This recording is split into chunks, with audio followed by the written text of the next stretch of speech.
The day Nora Gray collapsed on Elias Ward's land, she had been walking for 3 days straight with nothing but prairie dust in her lungs and her dying son in her arms. She didn't know the silent rancher who found her would become her salvation, or that his proposal would be the strangest, most honest thing anyone had ever offered her. This is the story of two broken people who built a family from nothing but necessity and something fiercer than love, the will to survive together. Stay with me until the end and comment what city you're watching from. I want to see how far this story travels. The sun had no mercy that afternoon. It hung like a brass coin in the bleached sky, beating down on the Oklahoma prairie with the kind of heat that made the air shimmer and dance like water that wasn't there. The red dirt road stretched endlessly in both directions, cutting through dried grassland that whispered and rattled in the hot wind. Nothing moved except the heat waves and the occasional tumbling of sagebrush across the hardpan earth.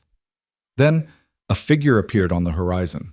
At first it was just a dark smudge against the glare, wavering in the heat mirage.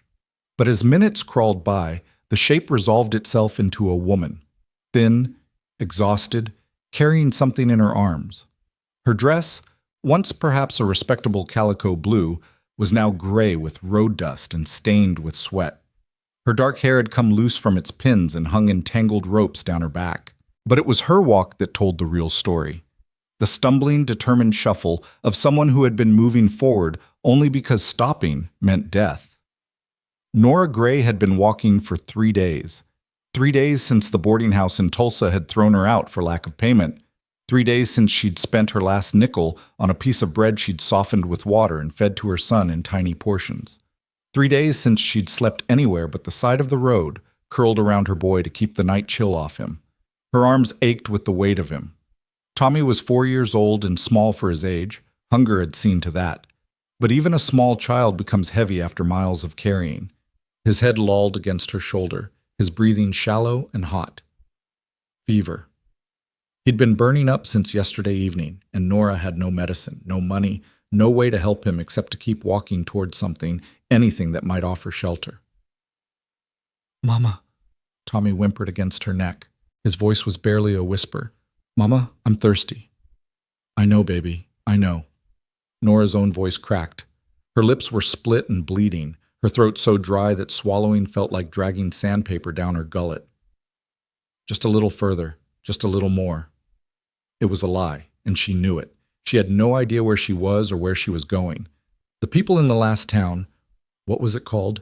She couldn't remember, had made it clear that a widow woman with a fatherless child wasn't welcome. The shopkeeper had refused her when she'd tried to trade her wedding ring for food. "That thing ain't worth $1, he'd sneered, "and we don't give charity to women of your kind." Your kind. As if widowhood were a moral failing. As if losing James to the influenza made her somehow less than human. Nora's vision blurred, and for a moment she wasn't sure if it was tears or the heat playing tricks. She blinked hard, forcing herself to focus. Ahead, the road curved slightly, and beyond it, was that a structure? Or just another cruel mirage? She squinted, barely daring to hope. Buildings. Real buildings, not phantoms conjured by her desperate mind. A house, a barn, corrals, the dark shapes of cattle in a distant pasture. A ranch. "Tommy," she breathed. "Tommy, baby, look. There's a place, someone who might help us." The boy stirred weakly but didn't lift his head. His small body was furnace hot against hers, and terror seized Nora's heart in a cold fist. He was getting worse. If she didn't find help soon, she wouldn't finish that thought, couldn't. Nora forced her legs to move faster, though they trembled with exhaustion and threatened to buckle with each step. The ranch grew larger as she approached, and she could make out more details now. A solid 2-story house with a wraparound porch, painted white but weathered by years of prairie sun and wind. The barn was enormous, red paint fading to rust in patches. Split rail fences marked out paddocks where a few horses stood motionless in the shade. Everything looked well-maintained but somehow empty, as if the place were holding its breath. There were no people visible anywhere. Nora reached the gate, a simple wooden affair hanging between 2 posts, and stood there swaying, gathering what little remained of her strength. Her pride, the last thing she had left besides her son, warred with her desperation. She had never begged in her life, never asked for charity. James had always provided, and after he died, she'd worked her fingers raw, taking in washing, mending, anything to keep them fed and housed. But now there was nothing left. No pride, no options, no time. She pushed through the gate. The ranch yard was packed earth, swept clean. A water pump stood near the house, and the sight of it made Nora's throat constrict with desperate thirst. But she forced herself past it, climbing the 3 steps to the porch with legs that barely obeyed her. She raised one shaking hand and knocked on the door. The sound was pathetically weak, barely audible. She knocked again, harder, using the last of her strength. Nothing. "Please," Nora whispered, then louder. "Please. Is anyone home? My son is sick. Please. I just need—" Her legs gave out. She caught herself on the porch railing, but the movement jostled Tommy, and he cried out, a thin, painful sound that cut through her like a knife. Nora's knees hit the wooden planks hard enough to bruise, but she barely felt it. She was beyond feeling anything but terror for her child. "Please," she sobbed, not even sure anymore if she was calling to the empty house or to God himself. "Please, somebody help us." The barn door opened. The sound of it, the creak of old hinges, the scrape of wood on wood, made Nora's head snap up. A man stood in the barn's shadowed entrance, tall and broad-shouldered, his face obscured by the brim of a weather-beaten hat. For a long moment he didn't move, and Nora had the irrational thought that perhaps he wasn't real, that desperation had finally broken her mind and conjured help where none existed. Then he stepped forward into the sunlight, and she saw him clearly. He was perhaps 40, with the weathered, sun-darkened skin of a man who'd spent his life outdoors. His face was all hard angles, sharp cheekbones, a strong jaw shadowed with stubble, a straight nose that looked like it had been broken once and healed slightly crooked. But it was his eyes that struck her, dark and watchful, holding an expression she couldn't quite read. Not hostile, but not welcoming either. Guarded, she thought, like a man who'd learned not to trust easily. Elias Ward had been mending tack in the barn when he heard the knocking. At first he'd ignored it, probably another traveling salesman or missionary trying to sell him something he didn't need or save a soul he'd long since written off as lost. He'd let them knock and give up, same as always. But then he heard the woman's voice, the desperation in it, the plea for help. And then he heard her fall. His hands had stilled on the bridle he was working, his jaw tightening. Every instinct told him to stay where he was, to not get involved. He'd learned that lesson the hard way. Caring about people only led to pain when you inevitably lost them. Better to stay alone, to need nothing and no one, to let the world roll by without touching him. But the woman's sobs carried across the yard, raw and broken, and beneath them, the thin cry of a child. A child. Elias's chest constricted. His eyes moved unbidden to the corner of the barn where a small wooden cradle sat, draped with canvas to keep the dust off. He hadn't looked at it in 5 years, hadn't touched it, hadn't been able to make himself throw it away, or burn it, or do anything with it except hide it and pretend it didn't exist. The child cried again. Before he'd made a conscious decision, Elias was moving. He set down the bridle with careful precision, as if maintaining that small amount of order could keep the chaos at bay, and walked to the barn door. He pulled it open and stepped out into the brutal afternoon heat. The woman was on his porch, on her knees, clutching a small boy against her chest. Even from this distance, Elias could see she was at the end of her rope, gaunt, sunburned, swaying even while kneeling. The boy in her arms looked worse, limp and fever-flushed. Elias stood frozen for a moment, decades of carefully constructed walls, warring with something more primal, something he thought he'd buried along with his wife and the child they'd lost. Then he was moving across the yard with long, quick strides. Nora heard his boots on the hard-packed earth and looked up. Her vision swam, but she could make out his shape approaching. She tried to stand, failed, and instead clutched Tommy tighter as if sheer will could protect him from whatever was coming. "Please," she managed. "My son, he needs water. He's burning up. I don't have any money, but I can work. I'm a hard worker. I can clean, cook, anything. Please, just help him. Please." Elias stopped a few feet away, looking down at them.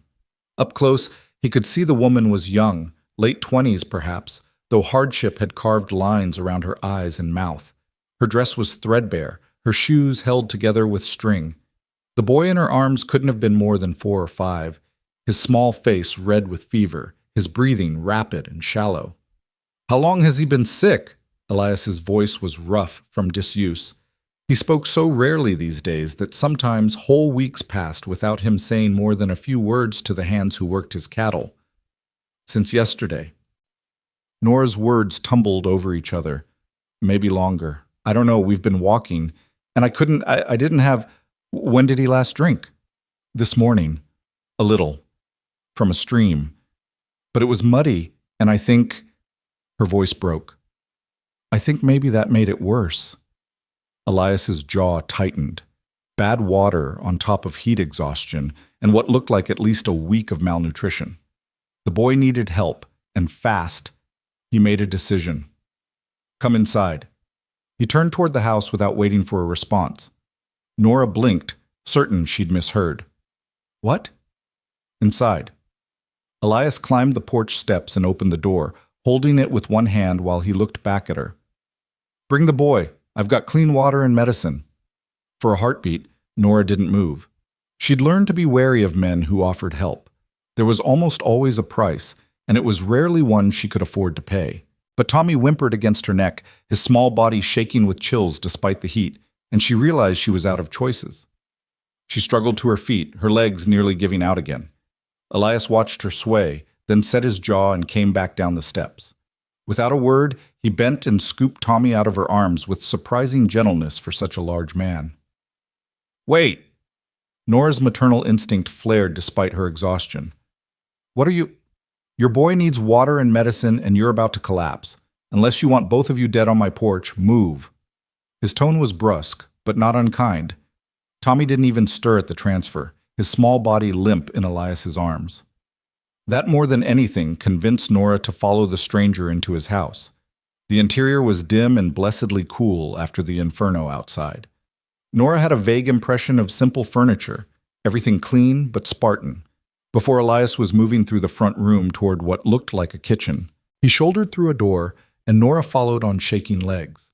The kitchen was large, dominated by a cast-iron stove and a sturdy table. Elias laid Tommy on the table with careful precision, then moved to a pump at the sink.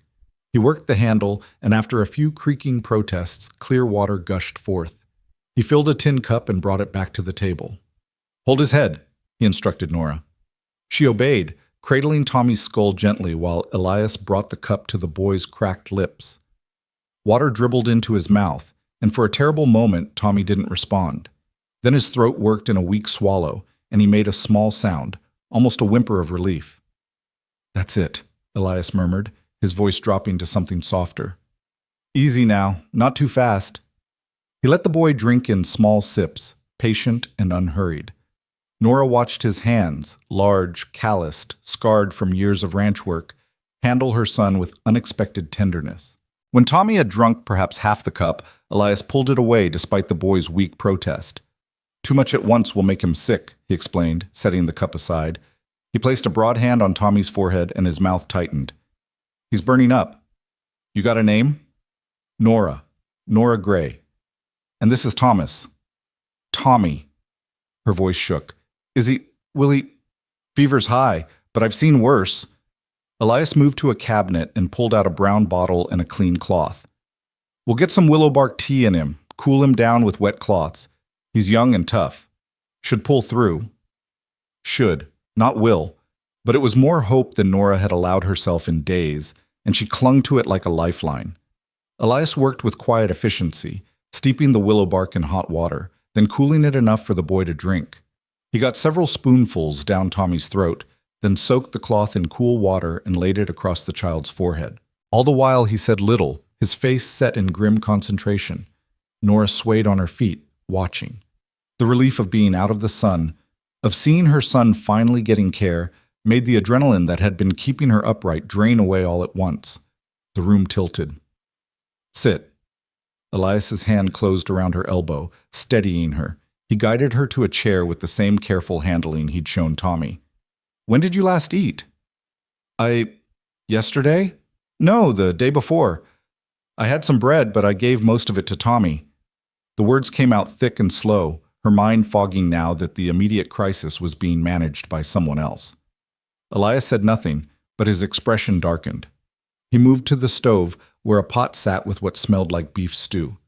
He ladled out a bowl, set it in front of her with a spoon, and simply said, "Eat." Pride flickered weakly in Nora's chest. "I can't. I don't have money to pay you. Not now, but I meant what I said. I can work. I'm strong, and I'm good with eat first, talk after." Elias's tone brooked no argument. Nora looked down at the bowl. The stew was thick with vegetables and chunks of beef, and the smell of it made her stomach clench with desperate hunger. Her hand shook as she picked up the spoon.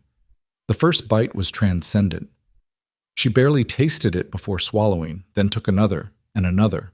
Some distant part of her knew she should eat slowly, that her empty stomach might rebel, but she couldn't stop. She was halfway through the bowl before she realized she was crying, tears dripping silently into the stew. Elias had turned away, ostensibly to check on Tommy again, but really to give the woman some privacy for her breakdown. He refreshed the cloth on the boy's forehead, checked his breathing, and tried to ignore the sound of quiet weeping behind him. He didn't like this. Didn't like having people in his house, disrupting the careful emptiness he'd cultivated. Didn't like the way the boy's small face reminded him of things he'd worked years to forget. Didn't like the protective instinct that had surged through him when he'd seen them collapsed on his porch. But he couldn't turn them away. Whatever his failings, and Lord knew he had plenty, Elias Ward had never been the kind of man who could ignore someone in need, even if it would be easier, even if it would hurt less. Behind him, Nora's crying subsided to hiccuping breaths. "I'm sorry," she whispered. "I'm so sorry.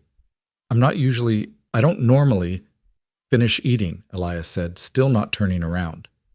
"Then you can tell me how you ended up on my land half dead with a sick child." It wasn't a question, but it wasn't cruel either.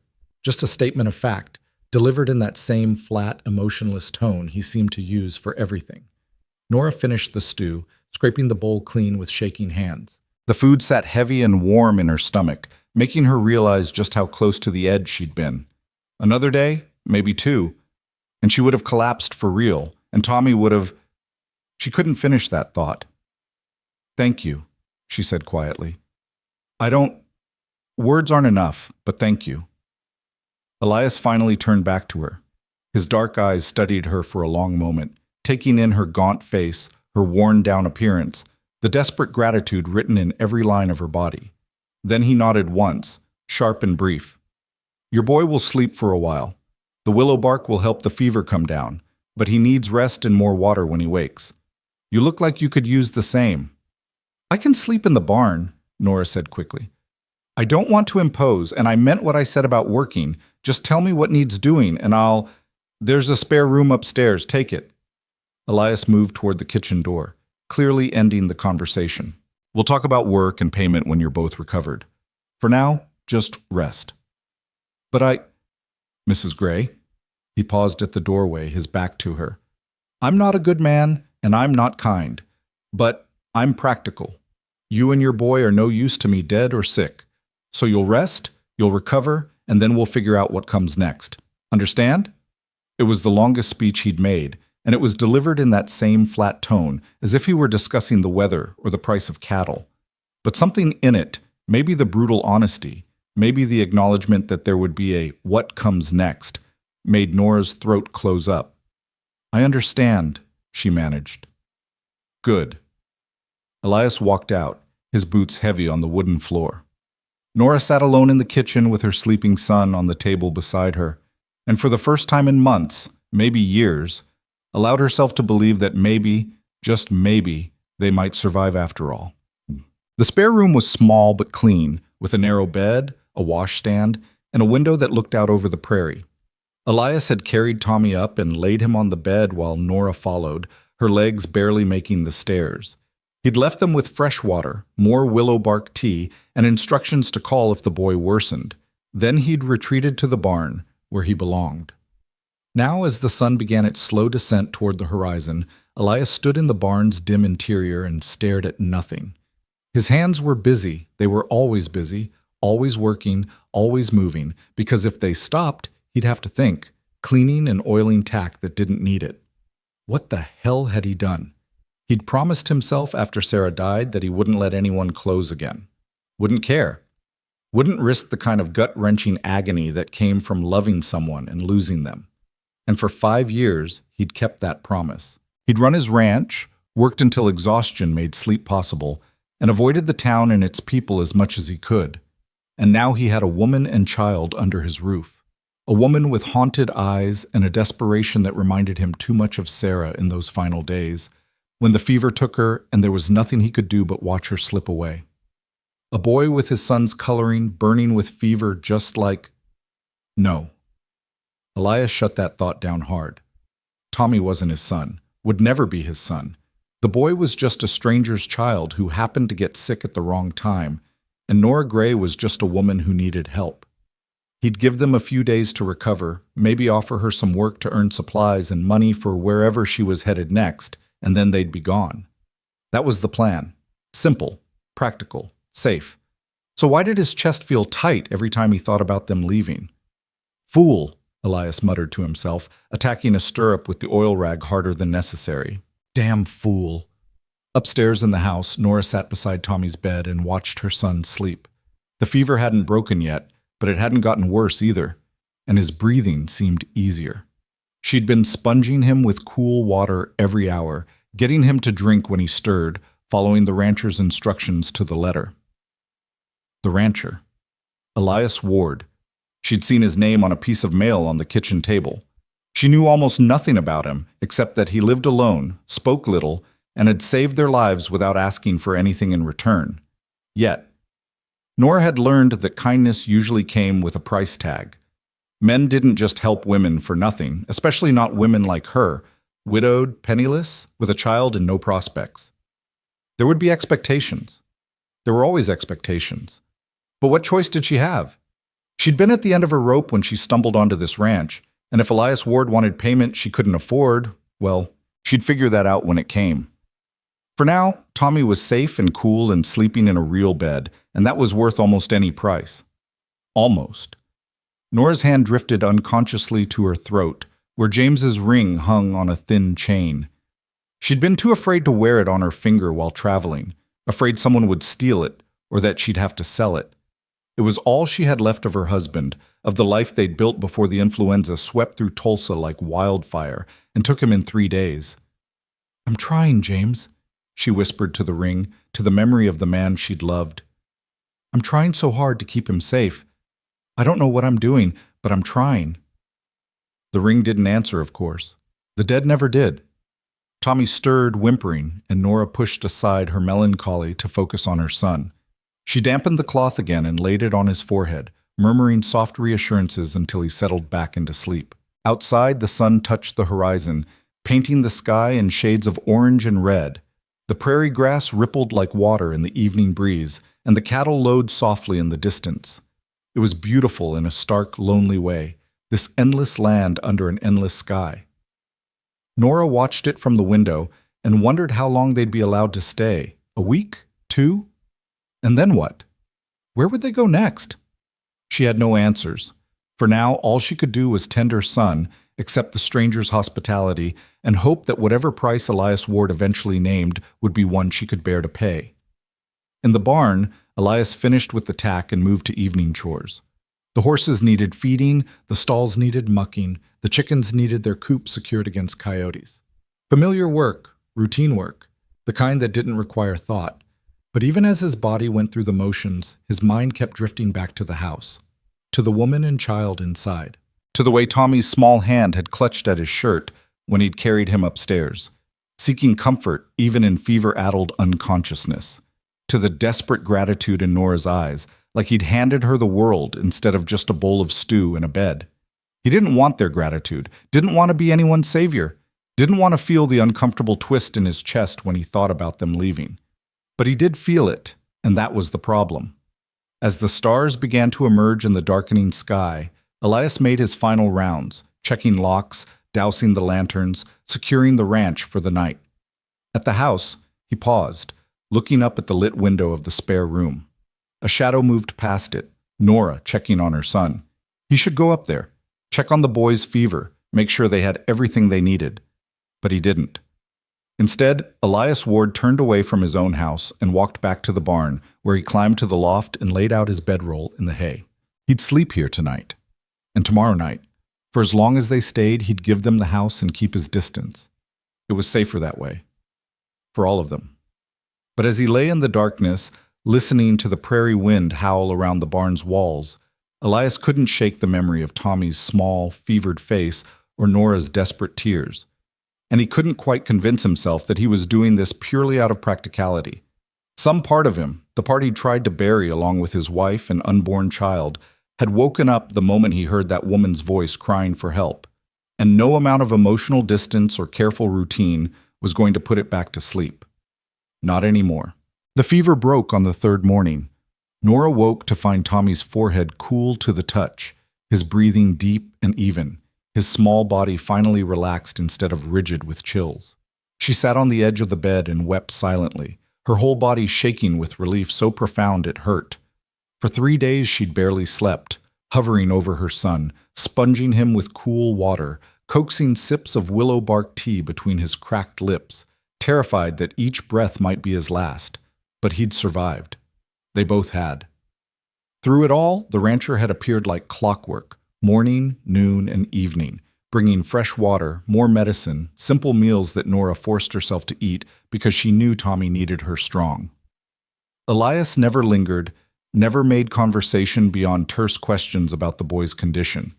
He'd check Tommy's fever with a broad hand to the forehead, nod at whatever Nora reported, and leave again, his boots heavy on the stairs. He hadn't asked her story, hadn't pressed her about payment or how long she planned to stay, hadn't made any demands at all. It was unsettling. Now, with Tommy sleeping peacefully for the first time in days, Nora allowed herself to really look at the room she'd been occupying. Simple furniture, clean but worn. A faded quilt on the bed, patched in places but carefully mended. The walls were bare except for a single framed photograph on the dresser. She hadn't noticed it before, too consumed with caring for Tommy. She stood on shaky legs and crossed to examine it. The photograph showed a young woman, perhaps 20, with soft features and kind eyes. She wore a high-necked dress and held flowers, smiling at something beyond the camera's frame. Written in faded ink at the bottom, Sarah, 1895. Nora's fingers traced the frame's edge. A wife then, or had been. The past tense was written in the dust that had settled over the glass, in the way the photo faced slightly away from the room, as if someone had turned it and never turned it back. "Where did you go?" Nora whispered to the woman's image. "And why did you leave him so alone?" Downstairs, a door opened and closed. Heavy footsteps crossed the front room. Nora quickly stepped away from the photograph, feeling like she'd been caught snooping. She smoothed her dress, still her only dress, now washed in the basin and dried overnight, and tried to compose herself. She needed to go down, to thank Elias properly, to discuss what came next. The anxiety that had been held at bay by Tommy's illness now rushed back full force. She had no money, no prospects, nowhere to go. And she'd been living in this man's house for 3 days, eating his food, using his medicine. The debt was mounting, and eventually it would have to be paid. Nora checked Tommy one more time, still sleeping peacefully, then made her way downstairs on legs that trembled from more than just exhaustion. Elias stood at the kitchen stove, his back to her, stirring something in a pot. He'd removed his hat, revealing dark hair threaded with gray at the temples. His shoulders were rigid, his movements precise and controlled, as if he were holding himself together through sheer force of will. "Mr. Ward?" Nora's voice came out smaller than she'd intended. He turned, and for just a moment, something flickered across his face, surprise maybe, or something softer, before his expression closed down into that now familiar guarded neutrality. "The boy?" he asked. "Better. The fever broke. He's sleeping, but it's real sleep now, not—" She gestured helplessly. "He's going to be all right, thanks to you." Elias nodded once and turned back to the stove. "Good. He'll need food when he wakes. Broth first, then we'll see if he can handle solids. Mr. Ward, Nora clasped her hands together to stop their shaking. "I need to talk to you about payment, about what I owe you. I meant what I said about working.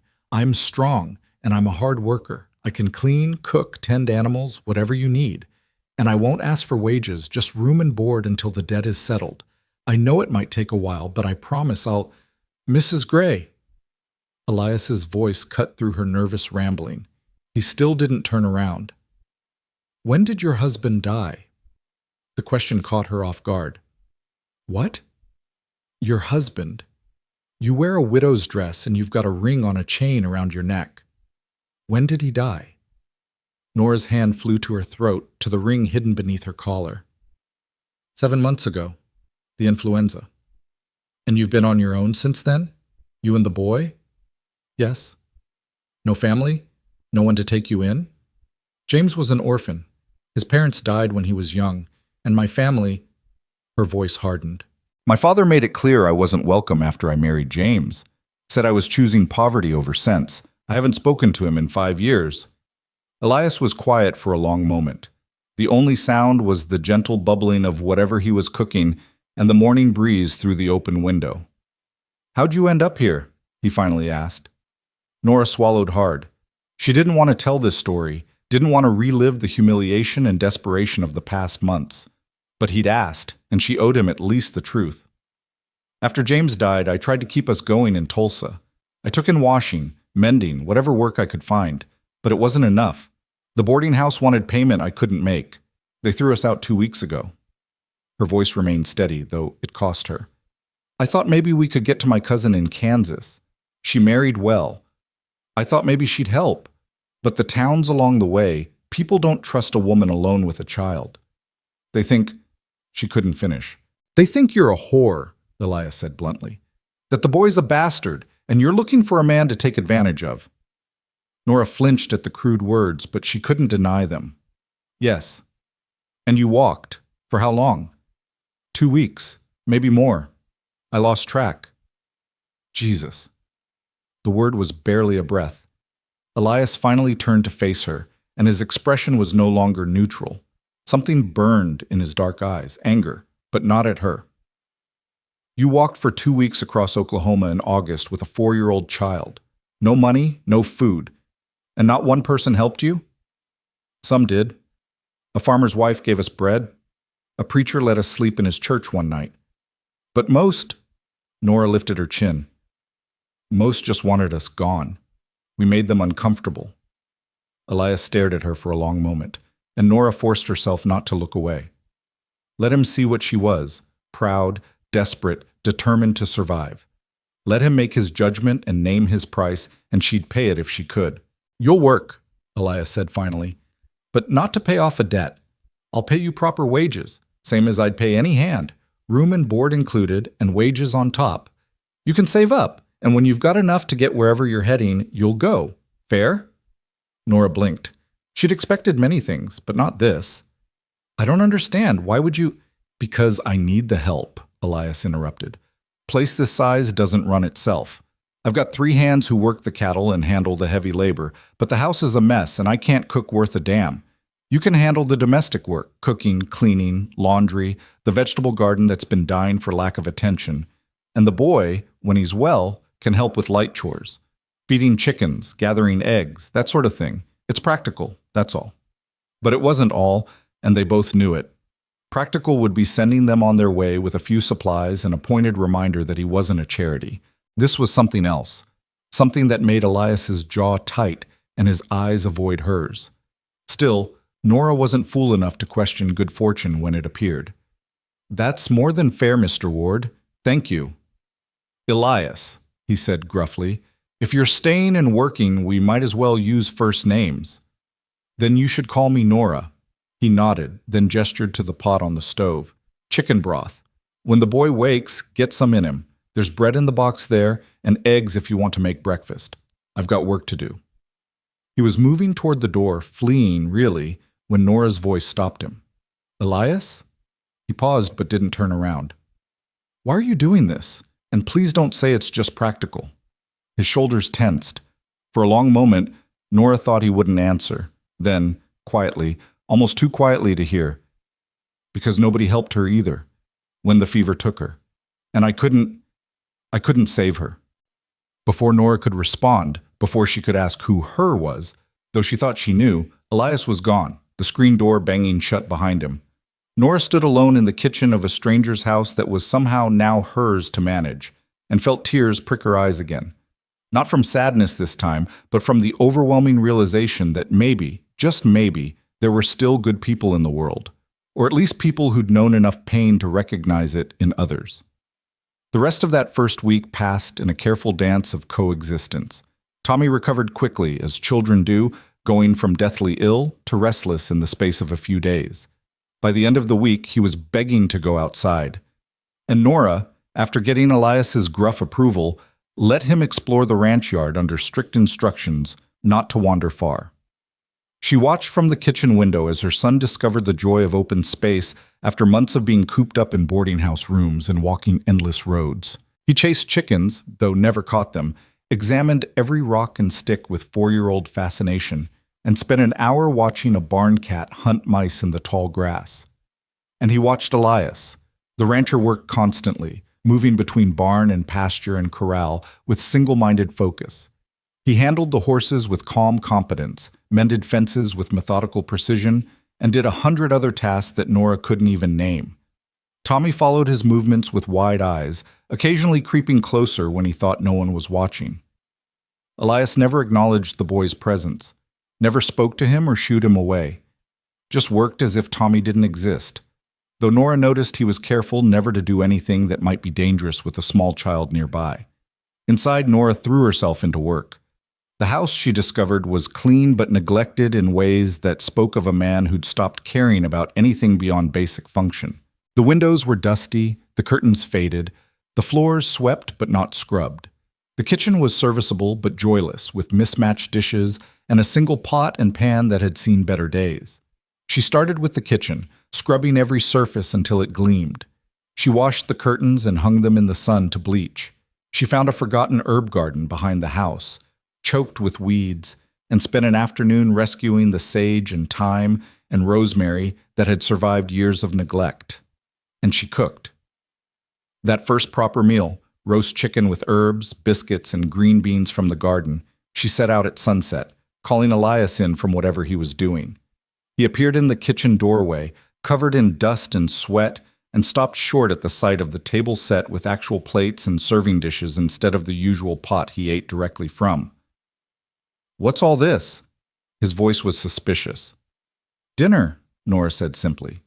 "You've been working all day. Sit." "I can eat in the barn. Don't need to make a fuss." Elias Ward, "You hired me to cook, and I cooked. Now sit down and eat before it gets cold." Something flickered across his face. Surprise, maybe amusement, but he sat. Tommy was already at the table, eyes wide at the feast before him. The boy had eaten nothing but broth and soft bread for days, and the sight of real food made him nearly vibrate with excitement. "Mama, can I have a biscuit? Mama, look how big the chicken is. Mama." "Tommy, hush and let Mr. Ward say grace." Both males looked at her in surprise. "What?" Tommy asked. Elias cleared his throat. "Haven't said grace in years, Nora." "Well, then it's past time you started." She folded her hands and bowed her head, leaving them no choice but to follow suit. The prayer was simple. Thanks for food, for health, for shelter. When Nora finished, she looked up to find Elias staring at his plate with an unreadable expression. "Something wrong?" she asked. "No, just—" He shook his head. "This looks like something Sarah would have made." It was the first time he'd spoken his wife's name aloud in Nora's presence.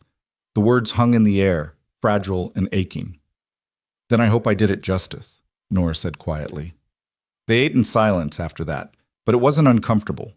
Tommy chattered occasionally, and Nora responded, and gradually, Elias's rigid posture eased. By the end of the meal, he'd cleaned his plate twice, and when Nora offered him a third serving, he actually almost smiled. "You weren't lying about being able to cook," he said.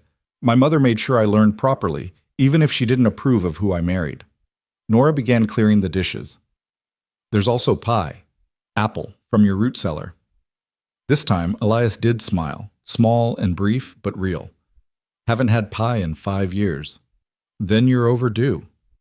That night, after Tommy was tucked into bed and the kitchen was clean, Nora sat on the porch and watched the stars emerge. The prairie night was vast and alive with sound, crickets, wind, the distant howling of coyotes. It was nothing like Tulsa, nothing like anywhere she'd ever lived, but there was a strange peace to it.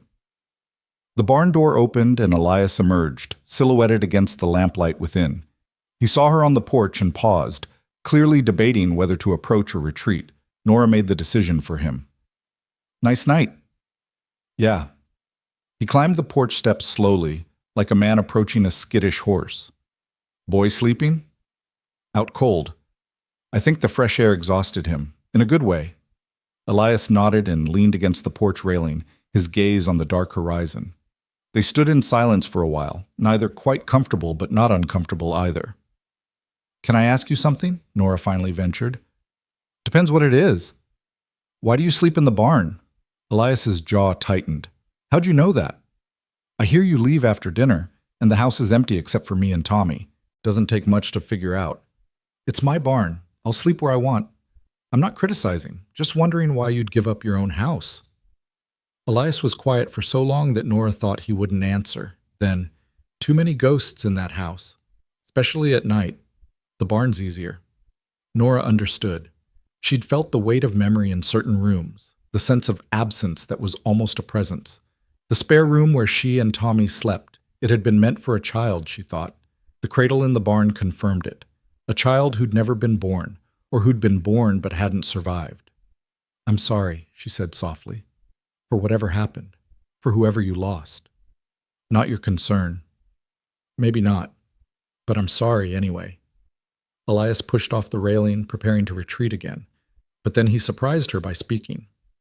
"Sarah and I were married 3 years. She got pregnant twice. Lost the first at 5 months. The second," his voice went rough.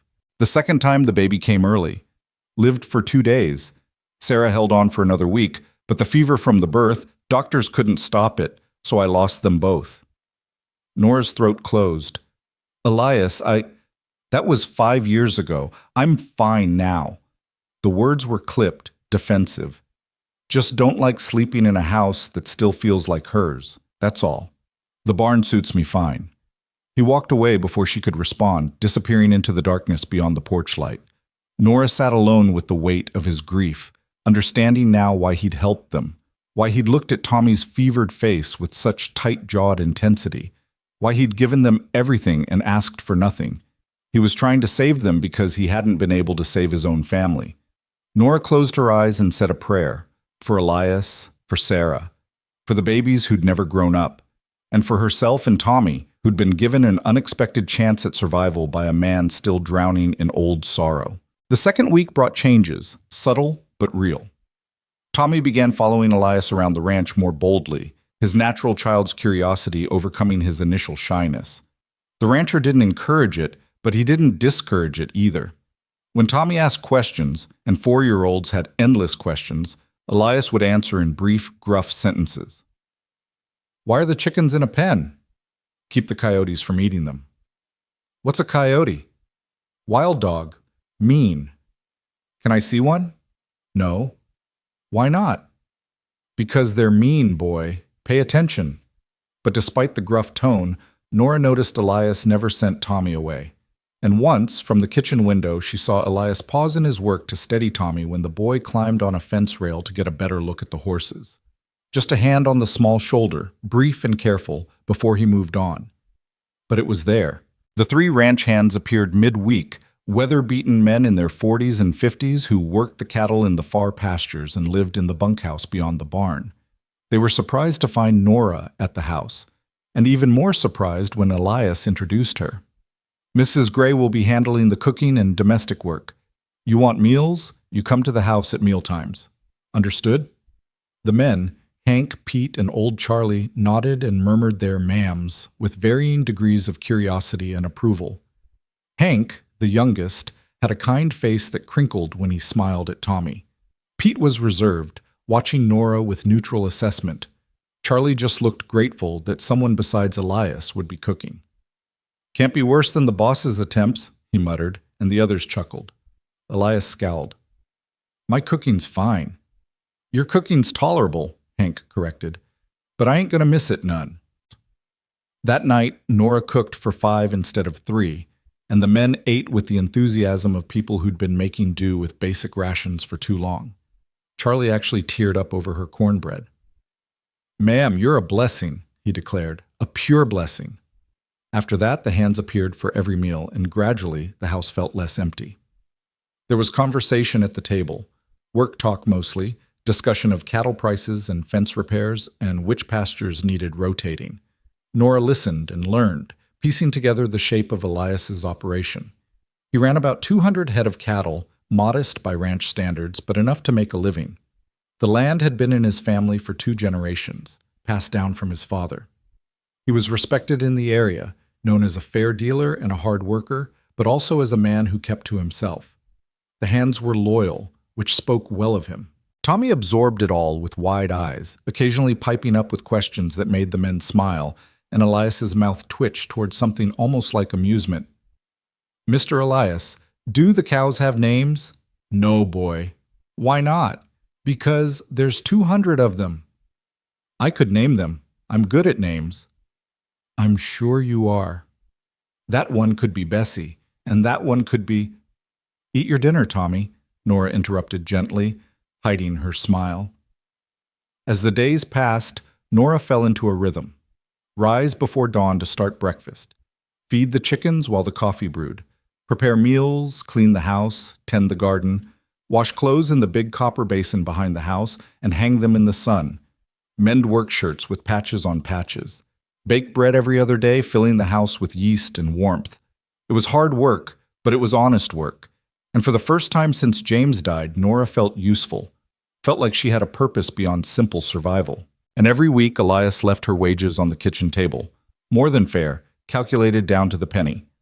Nora saved every cent in a small cloth bag hidden in her room, watching it slowly grow.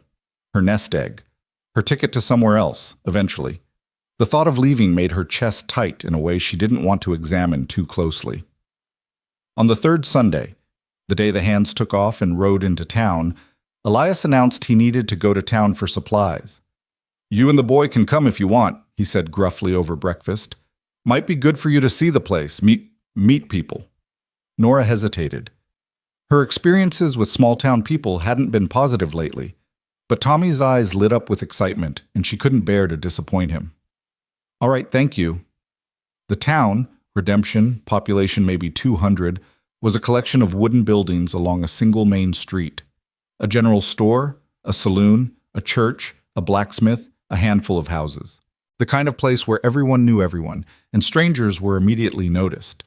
Elias pulled the wagon up in front of the general store and climbed down, then helped Nora and Tommy descend. Several people on the street had stopped to stare, their expressions ranging from curious to disapproving. "Stay close," Elias murmured, his hand briefly touching Nora's elbow. Not possessive, just protective. Inside the store, a thin woman with sharp eyes and a sharper expression stood behind the counter. Her gaze swept over Nora, taking in her worn dress and the child at her side, and her mouth pursed. "Elias," she said coolly, "been a while." "Mrs. Patterson, need to place an order." Elias handed over a list, his tone flat. The woman read the list, her eyebrows climbing. "This is enough food for more than one person." "That's right." "Heard you had someone staying out at your place." Mrs. Patterson's gaze slid to Nora, calculating and cold. "A woman, with a child. Mrs. Gray is my housekeeper," Elias said, his voice taking on an edge. "She's working for wages, same as my hands. If that's a problem for you, I can take my business to Miller's place in the next town." Mrs. Patterson's expression soured, but she nodded. No problem at all, just making conversation. But as Nora browsed the store with Tommy, she felt eyes on her back, heard the whispers starting even before they left. "That's her, the widow woman. Showed up out of nowhere, I heard, half dead." "Convenient, isn't it? Man like Elias Ward, all alone, and a pretty woman just happens to need help." "You think he's—" "What else would she be doing there? And that boy, whose is he really?" Nora's face burned, but she kept her head high. She'd endured worse. She could endure this. Elias appeared at her elbow, his expression thunderous. "Got what we need. Let's go." Outside, a small crowd had gathered, women mostly, clustered near the church steps, watching with barely concealed judgment. One of them, an older woman with gray hair and a face like a dried apple, called out, "Elias Ward, you bringing women of ill repute into our town now?" Elias stopped cold. Nora grabbed his arm, feeling the tension coiled in his muscles. "Don't," she whispered. "It'll only make it worse." But Elias shook her off gently and turned to face the women.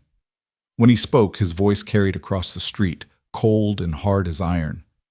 "Mrs. Crowley, Mrs. Patterson, ladies, Mrs. Gray is a widow who needed work. I hired her. She lives in my house, yes, but under my roof, she and her son are under my protection. If anyone has a problem with that, they can take it up with me directly. But I'd advise against spreading gossip about a woman who's done nothing wrong except survive circumstances beyond her control. We clear?" The women shifted uncomfortably, but Mrs. Crowley wasn't finished. "It's not proper, Elias. A single woman living with a single man. People will talk." "People always talk," Elias said flatly. "Let them. Mrs. Gray is staying. End of discussion." He turned his back on them, a deliberate dismissal, and helped Nora and Tommy into the wagon. As they pulled away, Nora looked back to see the women still clustered together, their mouths moving with furious speculation. "I'm sorry," she said quietly. "I didn't mean to cause you trouble." "You didn't cause anything," Elias replied, his hands tight on the reins. "Small-minded people cause their own trouble. Don't worry about them." But Nora did worry. She worried that the gossip would damage Elias's reputation, make it harder for him to do business. She worried that Tommy would hear the cruel words and understand what they meant. She worried that eventually Elias would decide they weren't worth the trouble. Tommy, oblivious to the tension, chattered happily about the things he'd seen in town. Elias let the boy's voice fill the silence, not contributing but not stopping him either. When they arrived back at the ranch, Nora climbed down from the wagon and turned to Elias. "Thank you for defending us. You didn't have to do that." "Yeah, I did." His dark eyes met hers, steady and sure. "You're under my roof. That makes you my responsibility. Anyone wants to come at you, they go through me first." Something shifted in Nora's chest at those words. A feeling she couldn't quite name, warm and unsettling and dangerously close to hope. "Still," she said. "Thank you." Elias nodded once, then began unloading supplies, the moment over. But as Nora took Tommy inside and began putting away groceries, she couldn't shake the memory of Elias standing between her and those judgmental women, his voice hard with protective anger. No one had stood up for her in months, not since James died. And even James, as much as she'd loved him, had been gentle and yielding, preferring to avoid conflict rather than confront it. Elias Ward was not gentle, was not yielding. He was granite and resolve, and he'd just made it clear that while Nora was here, she was his to protect. It should have felt presumptuous. Instead, it felt like safety.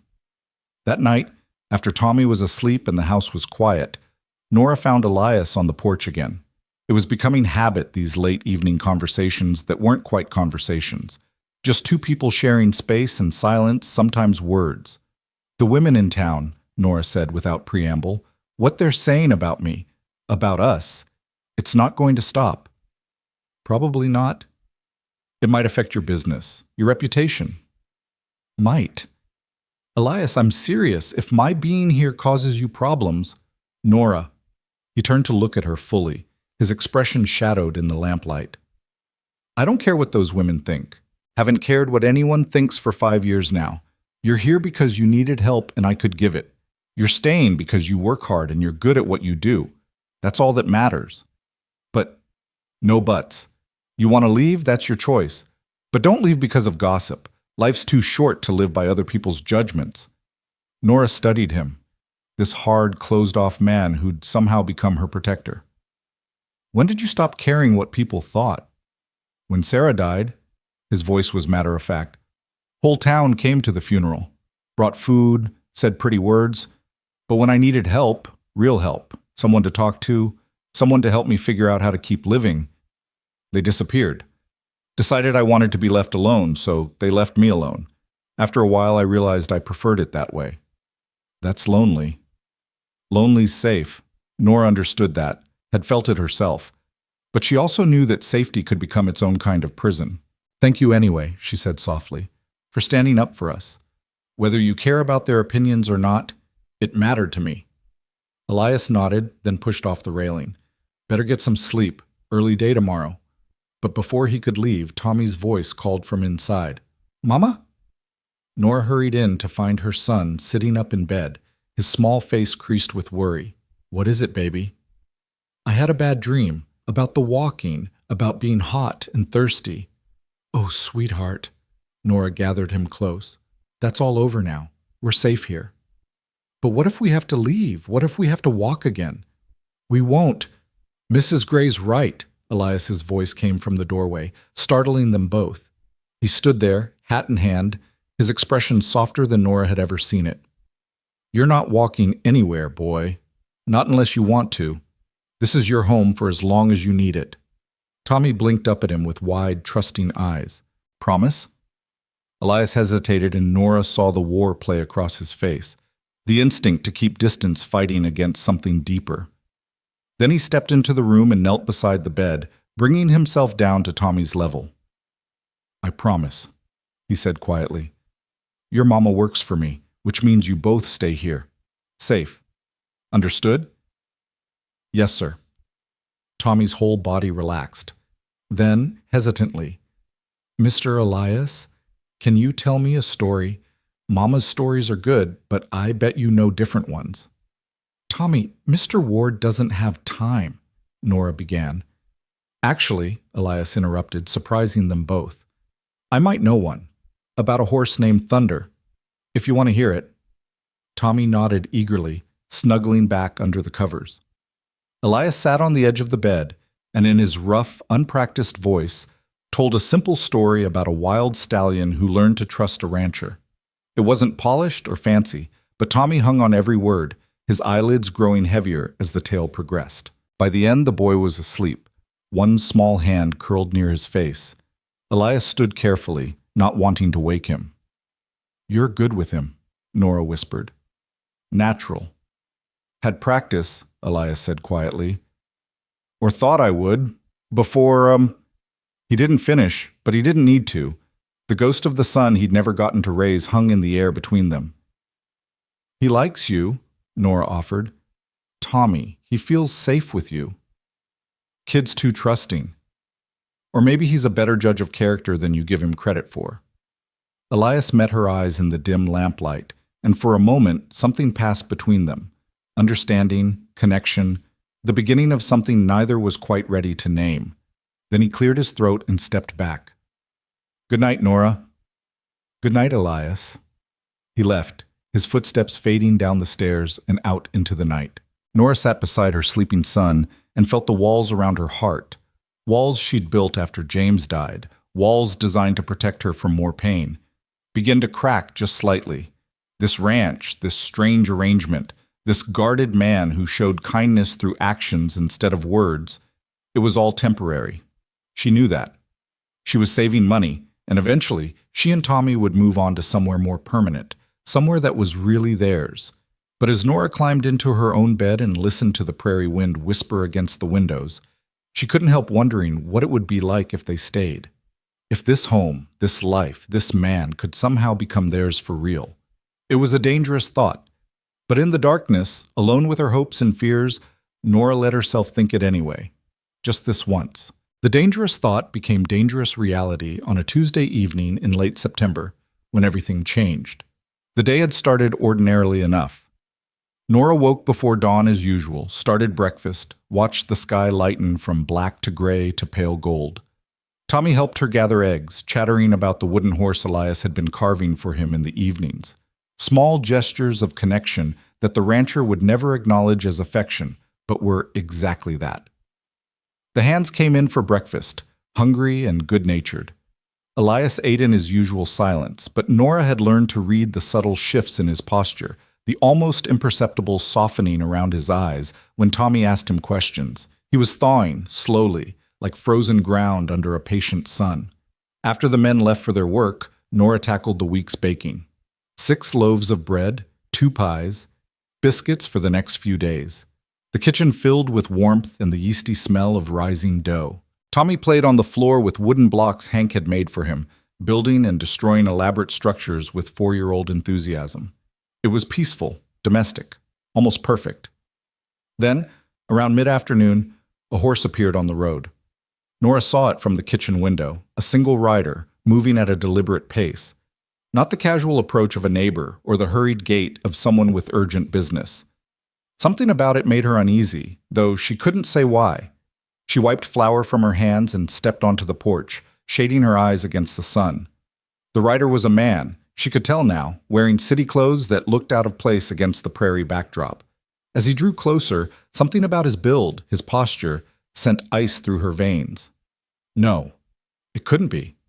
But it was. Vincent Gray, James's older brother, rode into the yard with the self-assured bearing of a man who believed the world owed him respect. He was handsome in a sharp, calculated way, dark hair slicked back, expensive suit despite the dust of travel, a smile that never reached his eyes. Nora had met him exactly 3 times. At her wedding, where he'd made it clear he thought James was marrying beneath him, at James's funeral, where he'd offered no comfort but plenty of judgment, and once before that, at a family gathering where his eyes had lingered on her in a way that made her skin crawl. She hadn't seen or heard from him in 7 months, had hoped she never would again. Vincent, Nora's voice came out steady, though her heart hammered against her ribs. What are you doing here? He dismounted with practiced ease and tied his horse to the porch rail, taking his time, making her wait. When he finally looked at her, his smile was all teeth and no warmth. Nora, my dear sister-in-law, I've been looking for you everywhere. His gaze swept over the ranch, assessing, calculating. Interesting place you've landed. Very interesting indeed. I work here, as a housekeeper. She kept her chin up, her hands clasped to hide their trembling. It's honest work. Oh, I'm sure it is. Vincent's tone suggested he believed exactly the opposite. And the man who owns this place, where might he be? Working. What do you want, Vincent? He climbed the porch steps, and Nora had to force herself not to retreat. Vincent had never physically harmed her, but there was a threat in him that went beyond violence, a cold certainty that he would take what he wanted, one way or another. I want what's mine, he said simply. The boy. Thomas. The world tilted. What? My nephew. James's son.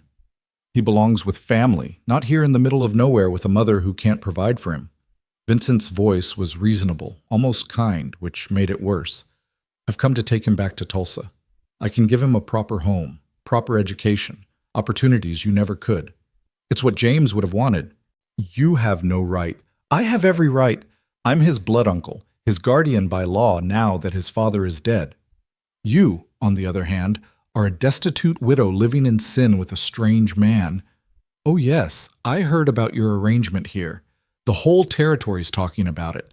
What judge would grant you custody over a respectable, financially secure family member? Nora's vision blurred. Tommy is my son, mine. You can't just... I can, and I will. Vincent pulled a folded paper from his jacket. I have a lawyer's letter right here, outlining my claim. Now, we can do this the easy way or the hard way. Easy way, you pack the boy's things, what few things he has, and I take him with me today. Hard way, I involve the law, drag this through the courts, and you lose him anyway while destroying whatever shred of reputation you have left. Your choice. Inside the house, Tommy called out, Mama, who's that? Vincent's eyes lit up. There's my nephew, Thomas. Come say hello to your Uncle Vincent. Stay inside, Tommy, Nora called back, her voice sharp with panic. She turned back to Vincent, desperate. Please, please don't do this. He's all I have. He's everything. I'll do anything. Anything? Vincent's smile turned predatory. Well now, that's quite an offer. What exactly did you have in mind? The implication was clear and vile. Nora's stomach turned, but before she could respond, a voice cut through the tension like a knife. You've got about 5 seconds to get off my property before I remove you myself. Elias stood at the edge of the yard, having approached unseen during the confrontation. His hat shadowed his face, but his posture radiated barely contained violence. In his hand, held loosely but unmistakably ready, was a rifle. Vincent turned, assessing this new element. And you must be the famous Elias Ward, the man generous enough to take in my poor sister-in-law in her time of need. How charitable of you. But didn't ask who you were, asked you to leave. I'm Vincent Gray, James Gray's brother. I've come for my nephew. The boy has a mother. He stays with her. Vincent's smile never wavered. The boy has an uncle who can provide for him properly. Mrs. Gray, as you can see, is in no position to raise a child. Living here, under your roof, with no husband, no prospects, it's hardly appropriate. I'm sure you understand. What I understand is you're making threats on my land. Elias moved closer, and something in his movement made Vincent actually take a step back. Don't much care for that. I have legal standing. Don't care about that either. Elias climbed the porch steps, positioning himself between Vincent and Nora. What I care about is that woman there is under my protection. So's her boy. And nobody, lawyer or no lawyer, family or not, takes them from this ranch unless she agrees to it, which, from the sound of things, she doesn't. Vincent's expression hardened. This isn't your concern, Mr. Ward. Made it my concern the day I hired her. Made it more my concern when you showed up here threatening her. So here's how this is going to go. You're going to get on your fancy horse, ride back to whatever hole you crawled out of, and forget you ever had a nephew. Because if you try to take that boy, you'll answer to me. And trust me, you don't want that. You're making a mistake, Vincent said coldly. I have resources, connections. I can make your life very difficult. Can you now? Elias's tone was almost conversational. Well, I've got 300 acres, a rifle, and no patience for city men who think they can come out here and push people around. Reckon we'll see whose resources matter more. For a long moment, the men stared at each other. Vincent's confidence had cracked just slightly, but there was something else in his eyes now, calculation. He was reassessing, planning his next move. Fine, he said finally. I'll leave. For now. But this isn't over, Nora. That boy is a Gray, and Grays take care of their own. I'll be back with the law, and when I am, your ranch hand here won't be able to help you. He spat the words ranch hand like an insult, the implication clear. Elias's jaw tightened, but he didn't rise to the bait. You know where the road is. Vincent mounted his horse, but before he rode off, he looked directly at Nora. Think about what's best for Thomas, Nora. Think about what James would have wanted.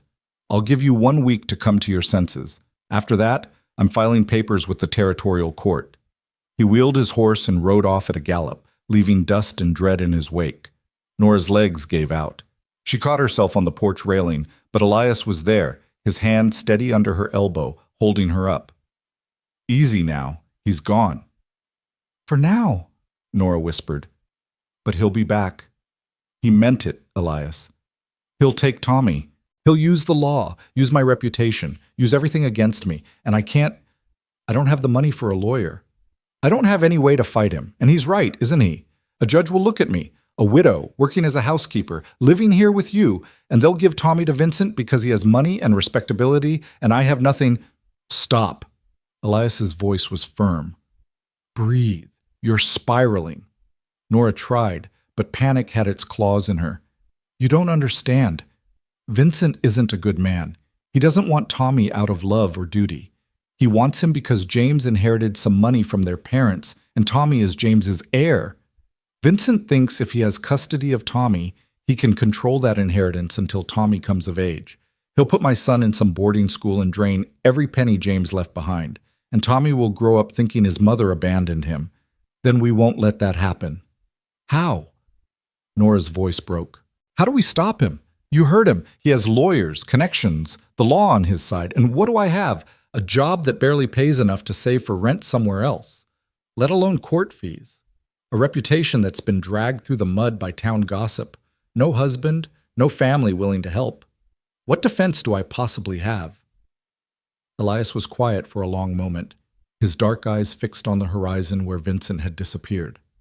When he spoke, his voice was carefully controlled, as if he were testing each word before releasing it. You could have a husband. Nora's head snapped up. What? A husband changes everything. Judge looks at a married couple running a successful ranch versus a bachelor uncle who's never shown interest in the boy until now. Custody goes to the parents. Simple as that. But I'm not married. James is dead, and I'm not. Realization hit her like cold water. Wait, are you suggesting practical solution? Elias interrupted, his tone flat, businesslike. You need a home. I need an heir. We can save each other. The words hung between them, stark and stunning. Nora stared at him, trying to process what he was offering. Marriage, not romance, not love, just a transaction, a business arrangement to solve both their problems. You can't be serious. Completely serious. Elias finally looked at her, and his expression was unreadable. I'm 42 years old, been alone for 5 years, figured I'd stay that way until I died. But the fact is, this ranch needs someone to pass to when I'm gone. Don't have children, won't have children. His voice caught almost imperceptibly on that word. But your boy, he could inherit, could learn the business, take it over eventually, and you'd have security, protection, a legal standing that no city lawyer could challenge. This is insane, Nora whispered. You can't just marry someone as a business transaction. Why not? People do it all the time, and arranged marriages, marriages of convenience. This isn't any different. We both get what we need, and nobody gets hurt. But, Nora's mind raced, but that's not fair to you. You'd be tied to a woman you barely know, taking on responsibility for a child who isn't yours, all to help us fight Vincent. Why would you do that? Elias's jaw worked, and for a moment she thought he wouldn't answer. Then quietly, because I know what it's like to lose a child, and I won't stand by and watch you lose yours. Not if I can prevent it. Tears burned Nora's eyes. Elias, don't. He held up a hand. Don't make it more than it is. This is practical, strategic. You need help, and this is help I can give. That's all. But it wasn't all, and they both knew it. This was a man who'd held himself apart for 5 years, who'd built walls so high nothing could reach him, offering to tear those walls down for people he'd known only a few weeks. It was monumental and terrifying and impossibly generous. I can't ask you to sacrifice yourself for us, Nora said softly. You're not asking. I'm offering. There's a difference. But marriage it's permanent. If you're doing this just to help me, you'd be trapped. Nora. Elias's voice was gentle for the first time since she'd known him. I've been trapped in grief for 5 years. This isn't trap. This is purpose. Something to build instead of something to mourn. If you can live with that, then we have a deal. Inside the house, Tommy called again, his voice tinged with worry. Mama, is everything okay? Nora looked toward the door, toward her son, the center of her universe, then back to Elias, this hard, broken man who was offering her salvation in the most unexpected way possible. I need to think about this, she said finally. It's not a decision I can make in 5 minutes. Fair enough, but Vincent gave you a week. After that, he's coming back with lawyers and court orders, so think fast. He walked away back toward the barn, leaving Nora alone with the weight of an impossible choice. The next 3 days were agony. Nora moved through her tasks in a daze, her mind spinning with possibilities and consequences. Marriage to Elias would solve the immediate problem. Vincent couldn't claim Tommy if she had a husband, especially not one with Elias's standing in the community. The ranch hands respected him. He owned his land outright. He was exactly the kind of stable, respectable man a judge would favor. But marriage wasn't just a piece of paper. It was a lifetime commitment, and Nora had already lived that once with James. The difference was, she'd loved James, had chosen him freely, had built a life with him based on affection and partnership and hope for the future. What Elias was offering wasn't that. It was protection and practicality, security without sentiment. Could she live like that? Could she share a home, a life, a name with a man she didn't love and who didn't love her? More importantly, was it fair to Elias? He'd already lost so much. Did he really understand what he was offering to give up? The possibility of finding real love again, of having a family that was truly his? The questions haunted her through bread making and clothes washing and all the mundane tasks that suddenly felt weighted with significance. Every time she saw Elias, at meals, passing in the yard, Once, when Tommy dragged him over to see a particularly interesting caterpillar, she searched his face for doubt, for second thoughts. But his expression remained closed, unreadable, giving nothing away. On the third night, Nora found Hank alone in the barn, mending a broken harness by lantern light. The old cowhand looked up when she entered, his weathered face crinkling into a smile. "Evening, ma'am. Something I can do for you?" "Actually, I was hoping to ask you something about Elias." Hank's smile faded into something more cautious. "What about him? Has he always been so closed off, so alone?" The old man was quiet for a moment, working leather through his calloused hands. Then, "Not always, no. When Miss Sarah was alive, he was different. Not exactly cheerful, mind you. Elias was always on the serious side, but he'd smile. Laugh, even. Had plans for the ranch, for their future together. Then she died, and the baby with her, and it's like something in him just shut down. Been 5 years, and he still sleeps out here instead of in the house. Still keeps her picture on the dresser but doesn't look at it. Still sets aside money in an account he won't touch because it was supposed to be for the child's education." Nora's throat tightened. "He told me about what happened." "Did he now?" Hank looked surprised. "That's something. Boss doesn't talk about it. Not to anyone. Fact that he told you means he trusts you, ma'am. That's rare." "Hank, if someone wanted to help him, to give him a reason to live beyond just existing, do you think he'd accept it, or would he push them away?" The old cowhand studied her for a long moment, his eyes knowing. "Depends on how it was offered, I reckon. Elias don't like charity, don't like people feeling sorry for him. But if it was practical, mutually beneficial, something that served a purpose beyond just making him feel better, then yeah, I think he might accept it. Might even welcome it, down deep, though he'd never say so. Even if it meant letting someone close again, risking getting hurt? Ma'am, begging your pardon, but a man like Elias, he's already about as hurt as a person can get. Question isn't whether he'll risk getting hurt. Question is whether he's willing to risk feeling alive again."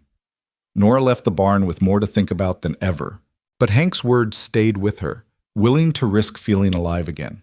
Was that what she'd be offering Elias? Not just a solution to her problem, but a chance for him to step back into the world of the living? And what about her own heart?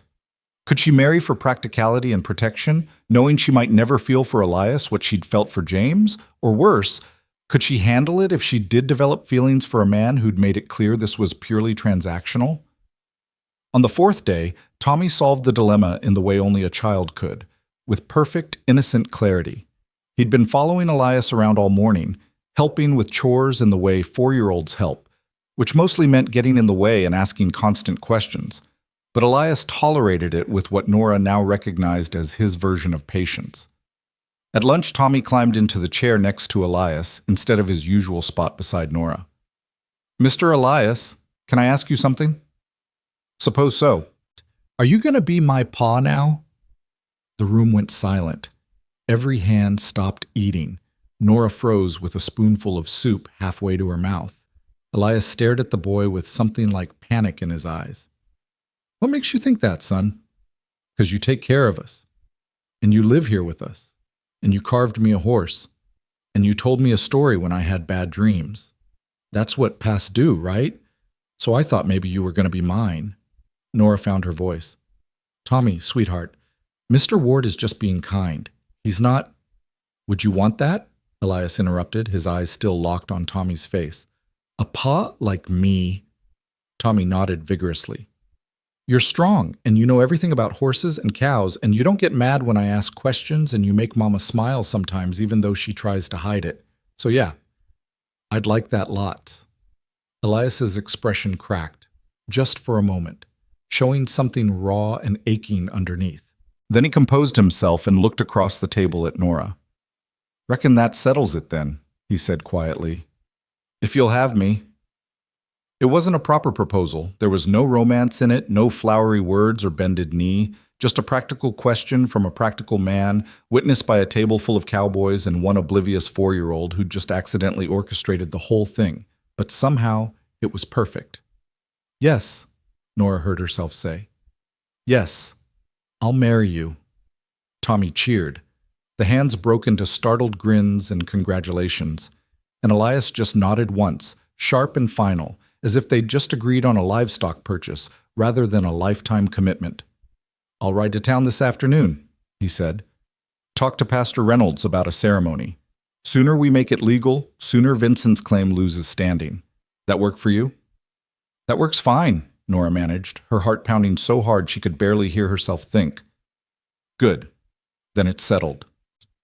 He stood, placed his hat back on his head, and walked out, leaving Nora alone with her decision and the sudden, terrifying realization that in less than a week she'd be Mrs. Elias Ward. Not out of love, out of necessity. But as Tommy climbed into her lap and hugged her tight, whispering, "We get to stay, Mama. We really get to stay," Nora thought that maybe necessity was enough. Maybe love could come later, or never, and they'd still be okay. She had to believe that, because she'd just agreed to marry a man who still loved a ghost, and there was no going back now. That evening, after the hands had left and Tommy was in bed, Elias called Nora out to the porch. He held something in his hands, a small box worn with age. "This was my mother's," he said without preamble, opening it to reveal a simple gold band with a small garnet stone. "She gave it to Sarah. After Sarah died, I put it away, figured I'd never need it again." He held it out to Nora. "It's yours now, if you want it." Nora stared at the ring, her throat tight. "Elias, I can't take Sarah's ring. It wouldn't be right." "Sarah's gone. You're here. And we need this to look real if we're going to convince a judge Vincent has no claim. So take it. Make it yours." Slowly, Nora reached out and accepted the box. The ring was beautiful in its simplicity, the garnet catching the lamplight like a drop of blood. "Thank you," she whispered. "Pastor Reynolds will do the ceremony day after tomorrow," Elias continued, his tone businesslike. "I told him it was sudden, but he's known me long enough not to ask questions. We'll need a witness. I'll ask Miss Maybelle from the neighboring farm. She's discreet." "Day after tomorrow," Nora repeated, letting the reality sink in. "That's fast. Vincent gave us a week. Better to be ahead of schedule than behind." "Right. Of course." Nora turned the ring box over in her hands. "Elias, I need to know, what happens after? After we're married, what does that look like? Do you expect, will we—" She couldn't finish, couldn't make herself ask about the intimate realities of marriage to a man she barely knew, but Elias understood. "This is a marriage on paper, Nora, for protection and practicality. I'm not expecting anything beyond that. You'll keep your room, I'll keep the barn, we'll live like we've been living, just with legal standing. That clear enough?" Relief and something that might have been disappointment warred in Nora's chest. "Very clear, thank you." "Don't thank me. This helps me as much as you. Boy needs a father, ranch needs an heir. We're solving problems, that's all." But it wasn't all, no matter how many times he said it. No man married a virtual stranger just to solve problems. There was something more driving Elias's offer, something he wouldn't or couldn't articulate. Nora could see it in the way he looked at Tommy, the way his expression softened when he thought no one was watching, the way he'd stepped between her and Vincent without a moment's hesitation. He cared. He just didn't know how to admit it. "Still," Nora said softly, "thank you for caring enough to do this, even if you won't call it that." Elias's jaw tightened, but he didn't deny it. Didn't confirm it either, just nodded and walked away, leaving Nora alone with a dead woman's ring and the weight of a marriage built on everything but love. The day of the wedding dawned gray and cool, autumn asserting itself after weeks of lingering summer heat. Nora woke early, her stomach in knots, and dressed in her only good dress, a simple gray cotton that had seen better days but was at least clean and mended. She looked at herself in the small mirror above the washstand and barely recognized the woman staring back. When she'd married James, she'd been 19 and full of dreams, wearing a white dress her mother had sewn, her hair arranged with real orange blossoms. She'd believed in fairy tales then, in happily ever after, in love conquering all. Now she was 27 and worn down by life, wearing faded gray, about to marry a man who'd made it clear he expected nothing from her beyond her presence. No fairy tale, no happily ever after, just survival, dressed up in legal paperwork. "Mama!" Tommy appeared in the doorway, already dressed in the new clothes Elias had bought him, proper trousers and a button-up shirt. You look pretty. Thank you, baby. Nora forced a smile. You look very handsome. Are you scared? The question caught her off guard. What makes you think I'm scared? You're making that face, the one you made when we were walking and you didn't know where we were going, but you pretended you did. Nora's smile became real despite herself. Her son, so observant, so wise beyond his years. She knelt down and pulled him into a hug. Maybe a little scared, she admitted, but it's going to be okay. Mr. Ward is a good man, and this means we get to stay here, safe, together. That's what matters. And he'll be my pa for real? Yes, for real. Good. Tommy hugged her tighter. 'Cause I like him. He's quiet, but he listens when I talk. And he doesn't get angry like Uncle Vincent does. The mention of Vincent sent a chill through Nora. They were doing this because of him, because of the threat he represented. In a way, Vincent had forced this marriage as surely as if he'd held a gun to their heads. But Nora pushed the thought away. This was her choice, hers and Elias's. Vincent didn't get to taint it. The ceremony was held in the kitchen, of all places, with Miss Maybelle from the neighboring farm and the 3 ranch hands as witnesses. Pastor Reynolds, a kind-faced man in his 60s, had agreed to perform the service despite the unusual circumstances. Elias stood by the window, dressed in what was clearly his only suit, dark wool, slightly worn at the elbows but clean and pressed. He'd shaved and combed his hair back, and the effort he'd made, small as it was, touched something in Nora's chest. He looked up when she entered, and for just a moment something flickered in his eyes. Surprise, maybe, or appreciation. Then it was gone, locked away behind his usual guardedness. "Ready?" he asked simply. "Ready." They stood side by side in front of Pastor Reynolds, and the old preacher began the familiar words. "Dearly beloved, gathered here, holy matrimony." The phrases washed over Nora like water, surreal and distant.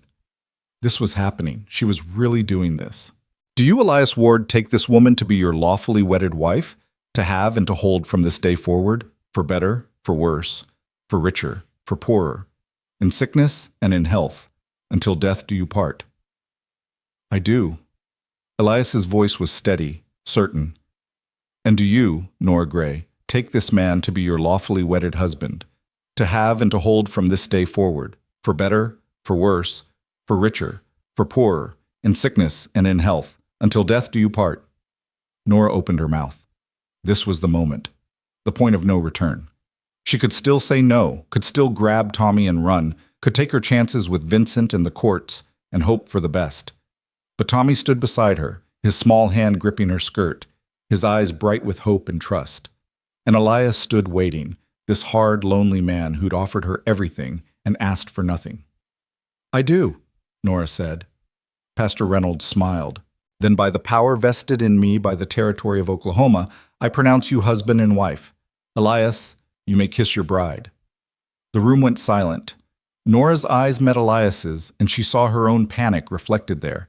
They hadn't discussed this part, hadn't prepared for it.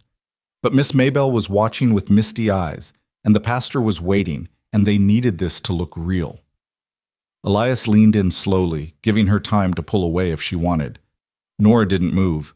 His lips brushed hers, barely a touch, over almost before it began, chaste and brief, and nothing like a real wedding kiss. But Nora's heart hammered anyway, and when Elias pulled back, something in his expression had shifted. Just slightly. Just enough. "Congratulations," Pastor Reynolds said warmly, breaking the moment. "May your marriage be blessed with peace and prosperity." The hands cheered. Miss Maybelle dabbed at her eyes. Tommy whooped and threw his arms around both of them at once, creating an awkward 3-way embrace that made everyone laugh. And just like that, it was done. Nora Gray was now Nora Ward, and there was no going back. The celebration, such as it was, consisted of a simple lunch Miss Maybelle had prepared. Cold chicken, fresh bread, and a cake that was slightly lopsided but tasted like heaven. They ate on the porch, the autumn air crisp and clean, and for a little while, it almost felt like a real wedding, like they were a real family, gathering to celebrate a real union. But as the afternoon wore on and the guests departed, reality settled back in. This wasn't a real marriage, it was a legal maneuver. And now they had to figure out how to live with that. That evening, after Tommy was asleep and the house was quiet, Nora sat alone in what was now legally her home, wearing a ring that had belonged to two women before her, married to a man she barely knew. She heard Elias's footsteps on the porch. He was preparing to retreat to the barn, as always. But before he could leave, Nora opened the door. "Elias, wait." He turned, his expression wary. "Something wrong?" "No, I wanted to say that I'll try my best to make this work. To be a good wife, even if it's not a traditional marriage. You've given me and Tommy so much. I want you to know I won't take that for granted." Elias studied her for a long moment. Then, quietly, "I don't think you're broken, Nora, and I'd learn to love right if you let me." The words hung in the air, vulnerable and unexpected. Before Nora could respond, before she could process what he'd just admitted, a voice called out from the road, "Well, well, isn't this touching?" Vincent Gray rode into the yard, and he wasn't alone. Behind him were two men, one wearing a badge, the other in a suit that screamed lawyer. "Hope I'm not interrupting the happy couple," Vincent said with false cheer. "But I told you I'd be back. This is Marshal Cooper and Mr. Thornton, my attorney. We've come to serve papers regarding custody of Thomas Gray. Or should I say, Thomas Ward now. Heard about your hasty little wedding. Very convenient timing." The marshal dismounted, looking uncomfortable. "Ma'am, sir, I'm sorry about this, but Mr. Gray has filed a petition with the territorial court. I need to serve you these papers and inform you of a custody hearing scheduled for 2 weeks from now." He held out an official-looking document. Elias took it, his expression carved from stone. "This legal?" he asked the marshal. "Yes, sir. Mr. Gray is the boy's blood uncle and has standing to petition for custody. The judge will hear both sides and make a determination." Vincent's smile was triumphant. "You see, Nora, your little marriage doesn't change anything. I'm still family. I still have rights. And when I tell the judge about your circumstances, how you stumbled onto this ranch destitute and desperate, how you've been living here unmarried for weeks, how you suddenly married the rancher right before I filed papers, well, it's going to look exactly like what it is, a desperate ploy by a woman of questionable character." "You son of a—" Elias started forward, but Nora grabbed his arm. "Don't. That's what he wants." "Smart girl," Vincent said. "For once. See you in court, sister-in-law. Oh, and Elias, I hope your ranch hand wages were worth becoming part of this mess, because when I win, and I will win, you're going to wish you'd stayed out of it." He wheeled his horse and rode off, the lawyer following. The marshal lingered, looking apologetic. "For what it's worth," he said quietly, "I hope you folks work this out. Boy looked happy here from what I could see. But the law's the law. You'll need to appear at the courthouse in 2 weeks. Bring whatever documentation you can, marriage certificate, proof of income, character witnesses. It'll help your case." He tipped his hat and left, leaving Elias and Nora standing in the yard, the custody papers heavy in Elias's hand. "He knew," Nora whispered. "Somehow he knew we'd get married, and he waited just long enough to make it look suspicious. He played us. Maybe. But we're not beat yet." Elias's voice was hard, determined. "We've got 2 weeks to build a case, to show we're a real family, not some hastily arranged fraud. And we will. Because I'll be damned if I let that man take your son." Nora looked at her husband, and saw something burning in his eyes. Not just determination, not just protective instinct, something deeper, something that looked almost like the love he'd claimed he could learn. "He's hers," Elias had said to Vincent weeks ago, "and he's mine by choice." Now they'd have to prove it, in a courtroom, in front of a judge, with Vincent doing everything in his power to tear them apart. But as Elias's hand found hers in the darkness, his grip strong and steady, Nora allowed herself to believe they might actually win. They had to. Because the alternative, losing Tommy, losing this fragile family they'd built, was unthinkable. The battle was just beginning. The 2 weeks before the hearing passed in a blur of preparation and growing tension. Elias threw himself into building their case with the same methodical focus he brought to everything. He rode into town the day after the papers were served and returned with a lawyer, a sharp-eyed woman named Margaret Hale, who'd built her reputation defending homesteaders against land companies. She wasn't cheap, but Elias paid her retainer without hesitation, drawing from savings he'd kept untouched for years. "Tell me everything," Margaret said that first evening, sitting at the kitchen table with papers spread before her. "Every detail of how Mrs. Ward came to be here, your marriage, the boy's condition, Vincent Gray's character. Everything." So they told her. Nora recounted the desperate walk across Oklahoma, Tommy's illness, Elias's intervention.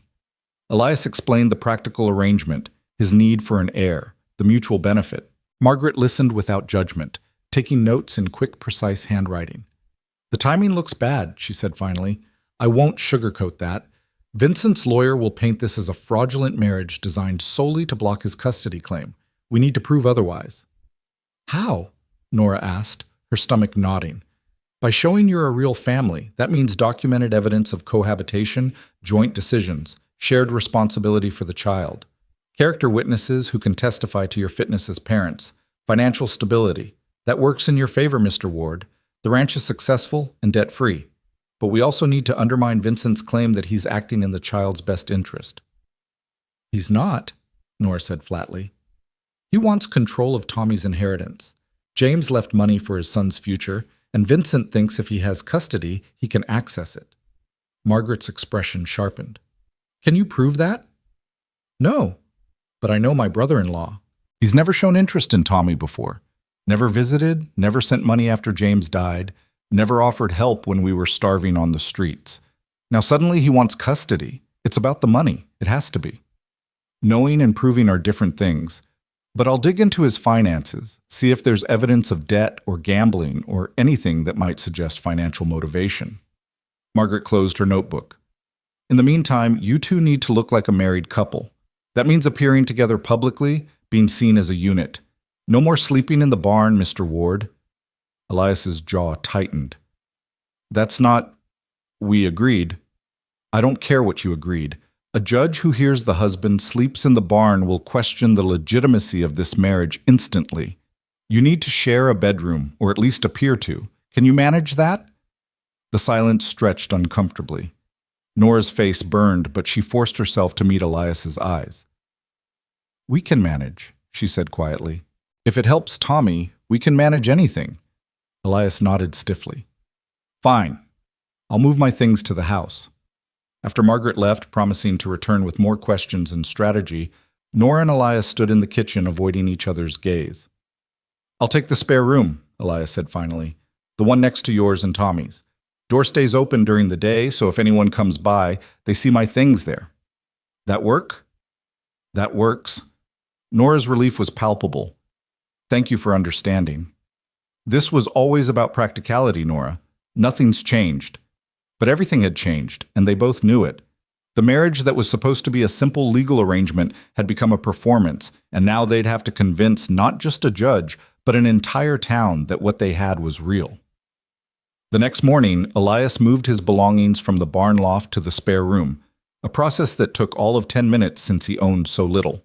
A change of clothes, some books, his shaving kit, the accumulated possessions of a man who'd stopped caring about comfort years ago. Nora helped him make up the bed with fresh linens, hyper-aware of the intimacy of the task. Making a bed for your husband, such a simple, domestic thing. But with Elias, everything felt weighted with significance. "You don't have many things," she observed, smoothing the quilt. "Don't need much. Everyone needs something, something that brings them joy or comfort or, had those things once, didn't do much good when I lost them." Nora paused, her hand stilling on the fabric. "Elias, can I ask you something?" He tensed, clearly expecting a difficult question. "Go ahead." "Why did you really offer to marry me? And don't say it was just practical. I know you well enough now to know there's more to it than that." For a long moment she thought he wouldn't answer. He stood at the window looking out at the prairie, his shoulders rigid. "You ever lose something so completely that you convince yourself you'll never want it again?" he said finally. "That wanting is just setting yourself up for more pain, so better not to want it all?" "Yes," Nora whispered, thinking of James, of the life they'd planned that ended in 3 days of fever and delirium. "That's where I've been for 5 years. Not wanting, not hoping, just existing." Elias turned to face her, and his expression was raw in a way she'd never seen. "Then you showed up with your boy. half dead and desperate, and something in me, something I thought was gone, woke up. Couldn't let you die, couldn't let you leave, couldn't stand the thought of you and Tommy out there alone with no protection. So I told myself it was practical, mutual benefit, an arrangement. But it wasn't, Nora said softly. No, it wasn't. His voice was rough. I care about you, both of you. Don't know when it happened or how, but I do. And if we lose this case, if Vincent takes Tommy, it'll break you. And watching you break will break me. So yeah, this marriage is practical, but it's also more. The confession hung between them, vulnerable and terrifying. Nora's heart pounded against her ribs, a storm of emotion she couldn't name rising in her chest. I care about you too, she admitted. I didn't want to, didn't plan to, but you've been kind when you didn't have to be, patient with Tommy, protective of us both. That matters, Elias. More than I can say. Caring's not the same as loving. No, but maybe it's enough to start with. Something shifted in Elias's expression. Hope, fragile and uncertain. Before either could say more, Tommy's voice called from downstairs, breaking the moment. Mama, Mr. Elias, come quick. One of the chickens laid an egg right in front of me. They shared a look that held understanding and possibility, then went downstairs to admire Tommy's discovery. But something had changed between them. Some wall had been breached, some truth acknowledged. They weren't just playing at being a family anymore. They were becoming one. The town's reaction to their marriage was mixed at best. When Elias and Nora appeared together at the general store that weekend, a deliberate public appearance suggested by Margaret, the whispers started immediately. Mrs. Patterson barely concealed her disapproval, though she took their money readily enough. Mrs. Crowley actually sniffed and turned her back when Nora tried to greet her. But there were others, quieter voices, who offered congratulations. Miss Maybelle, who'd witnessed the wedding, spread the word that it had been a lovely ceremony and the couple seemed genuinely happy. The blacksmith, a gruff man named Tomas, who'd done business with Elias for years, shook his hand and wished him well. About time you rejoined the living, Ward, Tomas said. That ranch of yours needs a woman's touch, and the boy there looks like he could use a father. Tommy, who'd been examining the blacksmith's tools with wide-eyed fascination, looked up at that. Mr. Elias is my pa now. He married Mama, so that makes him my pa, right? That's right, son, Tomas confirmed, and the genuine warmth in his voice made Nora's throat tight. But the positive reactions were outnumbered by the negative ones. By Monday, the gossip had spread that Vincent Gray was challenging the marriage in court, claiming it was fraudulent. The story grew with each telling. Some versions had Nora as a conniving opportunist who'd trapped poor Elias Ward. Others painted Elias as taking advantage of a desperate widow. The cruelty of it wore on Nora. She'd endured judgment before, but this felt different, more personal. Because it wasn't just her reputation at stake anymore. It was Elias's and Tommy's future. Don't listen to them, Elias told her one evening after a particularly difficult trip to town where a group of women had literally crossed the street to avoid them. Their opinions don't matter. They might matter to a judge. Then we'll find people whose opinions counter theirs. Margaret's working on that. And she was. Over the next week, Margaret interviewed everyone who'd had contact with the Ward family. The ranch hands gave statements about Elias's character and Nora's work ethic. Miss Maybelle testified that she'd witnessed the wedding and believed it to be genuine. Even Pastor Reynolds agreed to speak on their behalf, noting that while the courtship had been brief, both parties had seemed sincere in their vows. But Margaret's expression grew more concerned as the hearing date approached. Vincent's lawyer is building a strong case, she admitted during a strategy session 3 days before they were due in court. They're calling witnesses who'll testify to your previous living arrangement. The fact that you lived here unmarried for weeks before the wedding. They're bringing up the timing, the sudden nature of the marriage right before Vincent filed papers. And they're painting Vincent as a stable, established businessman who can provide Thomas with opportunities you can't. What opportunities? Nora demanded. Boarding school where he'll never see me? A cold household where he's just an heir to an inheritance Vincent wants to control? You're preaching to the converted, Mrs. Ward. I believe you, but we need to make the judge believe you. That means we need to prove Vincent's true motivations, and so far, I haven't found concrete evidence. His finances are messy, but not provably corrupt. He has gambling debts, but nothing that directly ties to Thomas's inheritance. So what do we do? Elias asked, his voice tight with frustration. We focus on what we can prove, that you're providing a stable, loving home, that Thomas is thriving here, that your marriage, while unconventional, is genuine, and we hope it's enough. Hope. Such a fragile thing to pin everything on. That night, Nora couldn't sleep. She lay in bed listening to the house settle, to Tommy's soft breathing in the room beside hers, to the creak of floorboards as Elias moved around in his room. The walls between them felt simultaneously too thick and too thin. She must have finally dozed off because she woke to Tommy's scream. Nora bolted upright, her heart hammering. Tommy was sitting up in his small bed, crying, his face flushed with nightmare terror. "Baby, it's okay. Mama's here." "No, he's taking me away. Uncle Vincent is taking me, and you can't stop him, and I don't want to go, Mama. Please don't let him take me." "Shh, shh. You're safe. It was just a dream." Elias appeared in the doorway, hastily dressed, his face creased with concern. "What happened?" "Nightmare," Nora said, cradling Tommy against her chest. "About Vincent. About the hearing." Elias crossed the room in 3 strides and sat on the edge of the bed. Without hesitation, he reached out and placed a large hand on Tommy's small back. "Listen to me, son. Nobody's taking you anywhere. Not Vincent, not anyone. You're staying right here with your mama and with me. That's a promise. But what if the judge says I have to go?" Tommy's voice was muffled against Nora's shoulder. "What if he doesn't believe we're a real family?"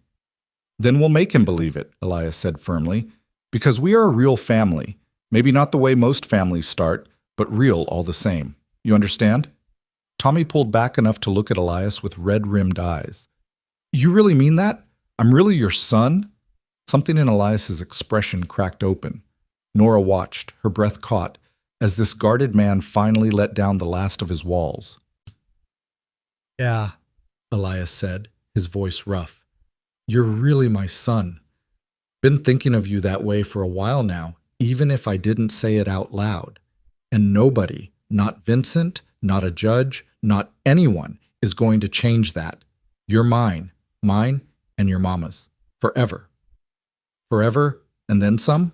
Tommy asked, using a phrase he'd picked up from one of the ranch hands. "Forever, and then some," Elias confirmed. Tommy launched himself at Elias, wrapping small arms around his neck with the fierce grip only a frightened child can manage. Elias caught him, held him, and over Tommy's head, his eyes met Nora's. In that look, Nora saw everything they'd been dancing around for weeks. Not just care or affection or practical partnership. Love. Real, deep, impossible to deny love. For Tommy, certainly, but also, she dared to hope, for her. "Thank you," she mouthed silently. Elias nodded, his arms still wrapped around the boy who'd somehow become his son. They stayed like that until Tommy's breathing evened out in sleep. Elias carried him back to his small bed, tucking the covers around him with surprising gentleness. Then he and Nora stood together in the doorway, watching their son sleep. "He's terrified," Nora whispered. "He understands more than I thought." "Kids always do. But he'll be okay. We'll make sure of it." "How can you be so certain?" Elias looked at her, and in the dim lamplight, his expression was open in a way it had never been before. "Because I'm not losing another child. I couldn't save Sarah's babies, but I can save yours, ours. And I will, whatever it takes." "Elias, I know what I said, about this being practical, about not expecting anything beyond an arrangement. I meant it when I said it, but—" He stopped, struggling with words he clearly wasn't used to saying. "But somewhere along the way, you stopped being just a solution to a problem. You became someone I want to protect, someone I care about. Hell, Nora, you became someone I need, both of you. This family we've made, it's real to me, more real than anything's been in 5 years." Tears spilled down Nora's cheeks. "It's real to me too. I didn't want to admit it because I was afraid of caring again, afraid of losing again. But I can't pretend anymore. You're not just my husband on paper, Elias. You're—" She didn't get to finish because Elias kissed her. Not like the chaste brush at their wedding, but real and deep and full of all the things neither of them had been brave enough to say. Nora's hands came up to grip his shoulders, and she kissed him back with equal fervor, 5 years of grief and loneliness and fear dissolving into this moment of connection. When they finally pulled apart, both were breathing hard. "Well," Nora managed, "that was, yeah. Does this mean—" "It means I love you," Elias said bluntly. "Don't know when it happened, but I do. Love you and Tommy both. And if that changes things between us, if that makes you uncomfortable, it doesn't." Nora's smile was tremulous but real. "Because I love you too. I think I have for a while now. I was just too scared to admit it." Elias pulled her close, tucking her head under his chin, and for the first time since James died, Nora felt truly safe. Not just physically protected, but emotionally anchored, like she'd finally found the place she was meant to be. "We'll win this case," Elias murmured into her hair. "We'll prove to that judge that we're a real family, and Vincent will lose, and Tommy will stay right here where he belongs. I promise you that." "Don't make promises you can't keep." "I keep my promises, Nora, always have, and I'm promising you this. I will not let anyone take our son." "Our son?" The words settled into Nora's heart like a benediction. They stood there in the hallway, holding each other, until the lamp burned low and the prairie night deepened around them.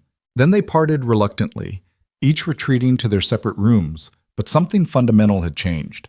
They weren't pretending anymore. They weren't performing for lawyers or judges or gossiping townsfolk. They were a family. Real and messy and complicated, yes, but real. And in 2 days, they'd have to prove it to a court of law. The morning of the hearing dawned cold and bright. Frost covered the prairie grass, and the air had the sharp clarity that comes with autumn turning toward winter. Nora dressed in her best, the gray dress she'd worn for the wedding, carefully pressed and mended. Elias wore his suit, and Tommy was buttoned into his good clothes, his hair combed flat despite his protests. They looked, Nora thought, like a proper family heading to church. She prayed they'd still be a family when the day was done. The courthouse in Guthrie was the imposing 2-story brick building that seemed designed to intimidate. The courtroom itself was all dark wood and hard benches, with a raised platform for the judge and witness stand to one side. Vincent was already there with his lawyer, Mr. Thornton, both looking confident and well-dressed. Vincent's smile when he saw them was pure calculation. "Nora, Elias, and little Thomas, don't you all look cozy?" "Save it for the judge," Margaret said sharply, steering them to their table. Judge Harriman entered precisely at 9 o'clock, a severe-looking man in his 60s with steel-gray hair and eyes that missed nothing.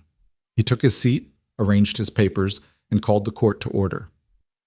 "This is a custody hearing regarding Thomas Gray, also known as Thomas Ward," he began. "Mr. Vincent Gray is petitioning for custody, claiming the current living arrangement is not in the child's best interest. Mrs. Nora Ward and Mr. Elias Ward are opposing the petition. Mr. Thornton, you may begin." Vincent's lawyer stood, and Nora's heart sank. He was good. Smooth and persuasive, he painted a picture of Vincent as the concerned uncle, the responsible family member trying to rescue a child from an inappropriate situation. "Your Honor, the facts are simple. Mrs. Ward, then Mrs. Gray, arrived at Mr. Ward's ranch destitute and homeless. She lived there, unmarried, for several weeks before a sudden wedding took place, conveniently just before my client filed his custody petition. This hasty marriage is clearly a strategic move designed to block Mr. Gray's legitimate claim to his nephew.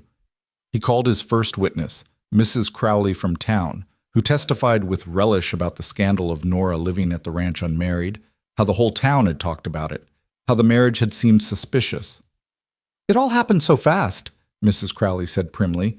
"One moment she's a widow woman living in sin, next moment she's married. Very convenient, if you ask me." Margaret cross-examined but couldn't shake the woman's testimony. The damage was done. Vincent himself took the stand next, all false sincerity and concern. "I love my brother James very much," he said smoothly. "When he died, I wanted to help Nora and Thomas, but she disappeared before I could. I've been searching for them for months. When I finally found them, I was horrified to discover my nephew living on a remote ranch with people he barely knew. I only want what's best for Thomas, a stable home, proper education, family who truly care about him. And you believe you can provide that? Thornton asked. Absolutely. I have a successful business, a comfortable home in Tulsa, connections that can ensure Thomas has every advantage. Compare that to a struggling ranch and a mother who was literally homeless weeks ago. Margaret's objection was sustained, but again, the words had landed. Then it was their turn. Margaret called Elias first. He took the stand stiffly, clearly uncomfortable, but his testimony was powerful in its honesty. Mrs.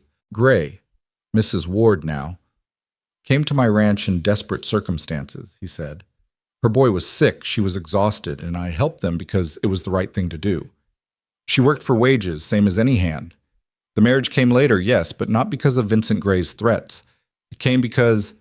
He paused, then looked directly at the judge. Because I fell in love with her, and with her son. They became my family. That's the truth of it. But the timing, Mr. Ward, Thornton pressed on cross-examination. You married Mrs. Gray just days before Mr. Gray filed his petition. Quite a coincidence. Not a coincidence, a necessity. Elias's voice was hard. Vincent Gray showed up making threats, claiming he'd take Tommy. I married Nora to protect her, yes, but also because I wanted to. Because by then I couldn't imagine them leaving. Because they'd become my family in the ways that matter. Thornton tried to rattle him, to make him admit the marriage was fraudulent, but Elias held firm. When he stepped down, Nora saw the judge making notes, his expression thoughtful. Nora testified next, her voice shaking at first but growing stronger as she told their story. The desperation that led her to Elias's ranch, his kindness, the way Tommy had blossomed under his care. My son was dying when we arrived, she said, looking directly at the judge. Mr. Ward saved his life. Then he gave us a home, gave Tommy a father, gave me a chance to be more than just a woman struggling to survive. Yes, we married quickly, but I've loved more slowly, and that didn't guarantee happiness either. Sometimes love comes fast, Your Honor. That doesn't make it less real. And if I return custody to Mr. Gray? The judge asked. What then? Then my son loses the first stability he's known in months. He loses a father who actually cares about him, not just about an inheritance. He loses his home, and I lose everything that matters. Nora's voice broke. Please, Your Honor, please don't take my son. Thornton's cross-examination was brutal, trying to paint her as an opportunist who'd seduced Elias for financial security. But Margaret's objections kept the worst of it out, and Nora held her ground. The ranch hands testified, Hank, Charlie, Pete, all speaking to Elias's character and the genuine nature of the family they'd witnessed forming. Miss Maybell testified about the wedding, her conviction that it was real bringing tears to her eyes. Finally, the judge called for a recess. I need time to review the evidence and testimony. We'll reconvene in 1 hour for my decision. That hour was the longest of Nora's life. They waited in a small room off the courthouse, Tommy clutching her hand with white-knuckled intensity, Elias pacing like a caged animal, Margaret reviewing her notes for the 100th time. I think it went well, Margaret said, but her tone was uncertain. The judge seemed moved by your testimony, Mrs. Ward, and Mr. Ward's straightforwardness worked in our favor. But Thornton made good points about the timing, and Vincent's financial stability is a real advantage. So you're saying we might lose? Nora could barely force the words out. I'm saying it's not certain either way. We wait and hope. When they were called back, the courtroom felt like a tomb. Judge Harriman took his seat, his expression grave. I've reviewed all testimony and evidence, he began. This is not an easy decision. On one hand, Mr. Gray has legitimate standing as the boy's uncle and undeniable financial resources. On the other, the Wards have provided a stable home and clearly have the child's affection. Nora's fingernails dug into her palms. Please, please. However, the judge continued, I cannot ignore certain facts. The marriage between Mr. and Mrs. Ward occurred with suspicious timing. The living arrangement prior to marriage was inappropriate. And while I believe the current situation is loving, I question whether it provides the long-term stability this child needs. No, oh God, no. Therefore, wait, a voice called from the back of the courtroom. Everyone turned. A woman stood there, elderly, well-dressed, with sharp eyes and an imperious bearing. Who are you? Judge Harriman demanded. This is highly irregular. I'm Dorothy Gray, the woman said, walking forward with the aid of a cane. James Gray's mother, Thomas's grandmother, and I have something to say about this custody matter. Vincent went pale. Mother, what are you— Sit down, Vincent. Dorothy's voice cracked like a whip. She approached the bench. Your Honor, I apologize for the interruption, but I've been following this case, and I can't in good conscience remain silent. You may speak, the judge said slowly, but make it brief. Dorothy turned to face the courtroom, her gaze settling on Vincent with withering contempt. My son Vincent is not petitioning for custody out of love or family duty. He's doing it for money. James left a trust for Thomas, $50,000, to be managed by the boy's guardian until he comes of age. Vincent has gambling debts totaling nearly that amount. He plans to use Thomas's inheritance to pay them off. The courtroom erupted. Vincent shot to his feet, his face red. That's a lie! Mother, how dare you! I dare because I have proof. Dorothy pulled papers from her bag. Bank statements showing Vincent's debts, letters from creditors threatening legal action, and this— She held up a document. A letter from Vincent to a business partner, explicitly stating his plan to gain custody of Thomas to access the trust funds. Judge Harriman took the papers, his expression darkening as he read. Mr. Gray, he said coldly, is this true? Vincent's mouth opened and closed. His lawyer whispered urgently in his ear. Finally, he sat down, defeated. I care about my nephew, he tried weakly. The money is secondary. The money is primary, Dorothy corrected. You've never shown interest in Thomas until now, never visited when James was alive, never offered help when Nora and the boy were destitute. You're using my grandson, Vincent, using him like you've used everyone in your life, and I won't allow it. She turned to Nora, and her expression softened. James loved you, my dear, loved you and your boy with everything in him. I didn't approve of your marriage initially. I was a foolish old woman who thought class and money mattered more than character. But I was wrong. You made my son happy, and you've been a good mother to Thomas. I'm sorry I wasn't there for you after James died. I'm here now. Nora couldn't speak past the lump in her throat. She managed a nod, tears streaming down her face. Judge Harriman set down the papers. Mr. Gray, in light of this evidence, your petition for custody is denied. Furthermore, I'm ordering you to have no contact with Thomas Ward unless the child's parents explicitly allow it. If you violate this order, you'll face contempt charges. Am I clear? Yes, Your Honor, Vincent said, his voice hollow with defeat. The judge turned to Nora and Elias. Mr. and Mrs. Ward, while the circumstances of your marriage were unusual, I've seen enough today to convince me that you're acting in Thomas's best interest. The child will remain in your custody. This case is closed. The gavel came down with a crack that echoed like thunder. For a moment, nobody moved. Then Tommy launched himself at Nora, and she caught him, sobbing with relief and joy. Elias's arms came around both of them, his own eyes suspiciously bright. We won, Nora whispered. We actually won. Told you, Elias said roughly. Forever, and then some, remember? Dorothy approached, leaning on her cane. May I meet my grandson properly? Nora nodded, unable to speak. Tommy looked up at the elderly woman with curious eyes. Are you my grandma? He asked. I am. If you'll have me. Dorothy's voice was gentle.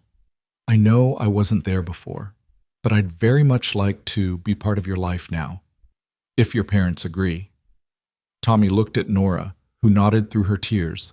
Then he threw his arms around Dorothy with the same enthusiasm he showed everything. I always wanted a grandma, he said simply. Vincent left the courthouse without a word, his lawyer hurrying after him. Margaret accepted congratulations from well-wishers, and in the center of it all, Nora stood with Elias, Tommy, and Dorothy, an unlikely family forged in crisis and cemented in love. Thank you, Nora said to Dorothy, for coming, for speaking up, for being braver than I could have asked. I should have been braver sooner, Dorothy replied. Should have stood by you after James died. I'm sorry for that, Nora. Truly. You're here now. That's what matters. As they prepared to leave, Miss Maybelle appeared with several other women from town. Not the gossipy ones who'd shunned them, but quieter folks who'd watched and waited to see how things turned out.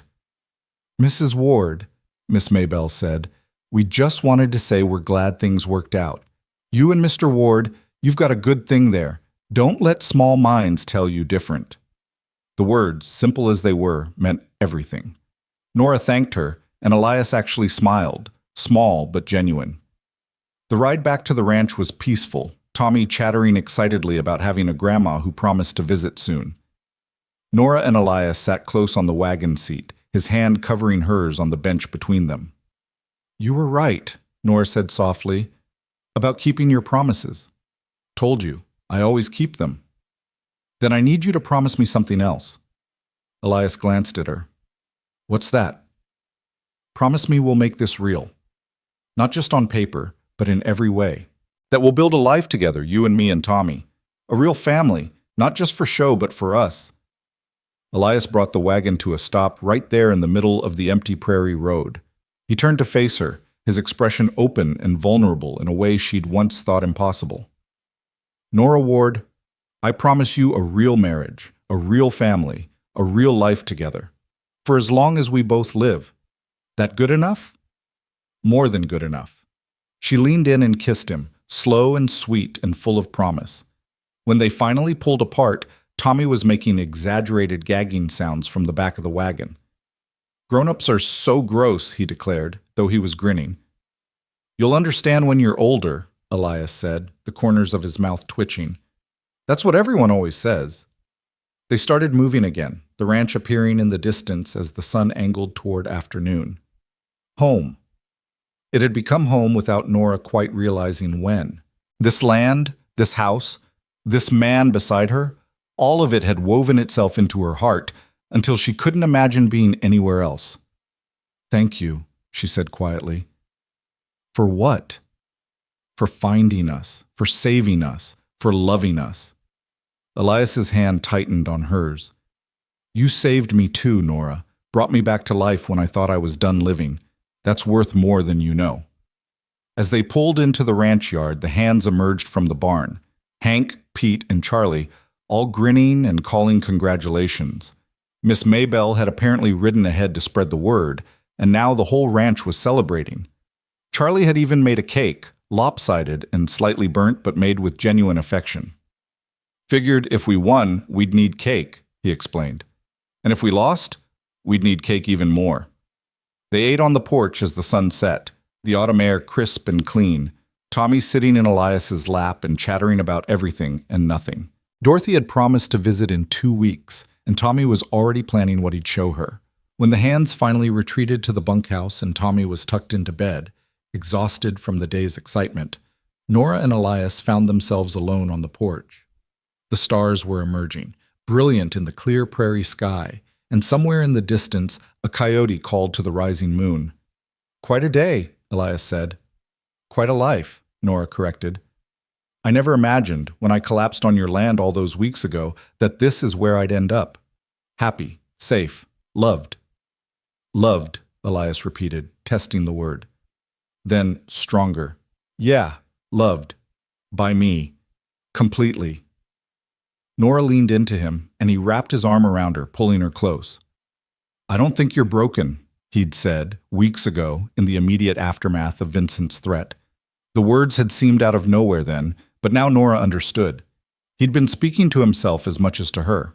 Two broken people, finding each other, discovering that broken pieces could still fit together to make something whole. "Tomorrow," Elias said quietly, "I'd like to move my things into your room, if that's all right with you." Nora's heart skipped. "Are you sure? I know we said this was just for show." "It's not for show anymore. It's real. We're real. And I want to be your husband in every sense. If you want that too." "I do," Nora whispered. "I want all of it. All of you." "Then that's what you'll have. Starting tomorrow, we're not just husband and wife on paper. We're husband and wife in truth, a real marriage, a real family, everything we both lost and found again." They sat together as the night deepened, two survivors who'd built something beautiful from necessity and need. The road that had brought them here had been hard, marked by loss and grief and desperate choices. But it had led them home.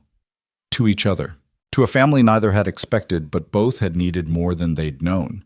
Inside, Tommy slept peacefully, secure in the knowledge that he was loved and safe, that his family was whole and would remain so, that he had a mother who'd fought for him, and a father who'd chosen him, and a grandmother who'd finally found the courage to do right. And on the porch, Nora and Elias Ward held each other under the vast prairie sky, two hearts that had been empty, finally full, ready to face whatever came next. Together. Forever. And then some. The morning after their victory in court, Nora woke to find Elias's side of the bed already empty and cool to the touch. True to his word, he'd moved his belongings into her room the previous evening after they'd said goodnight to Tommy. There had been an awkwardness to it, this crossing of a threshold they'd both been dancing around, but also a rightness.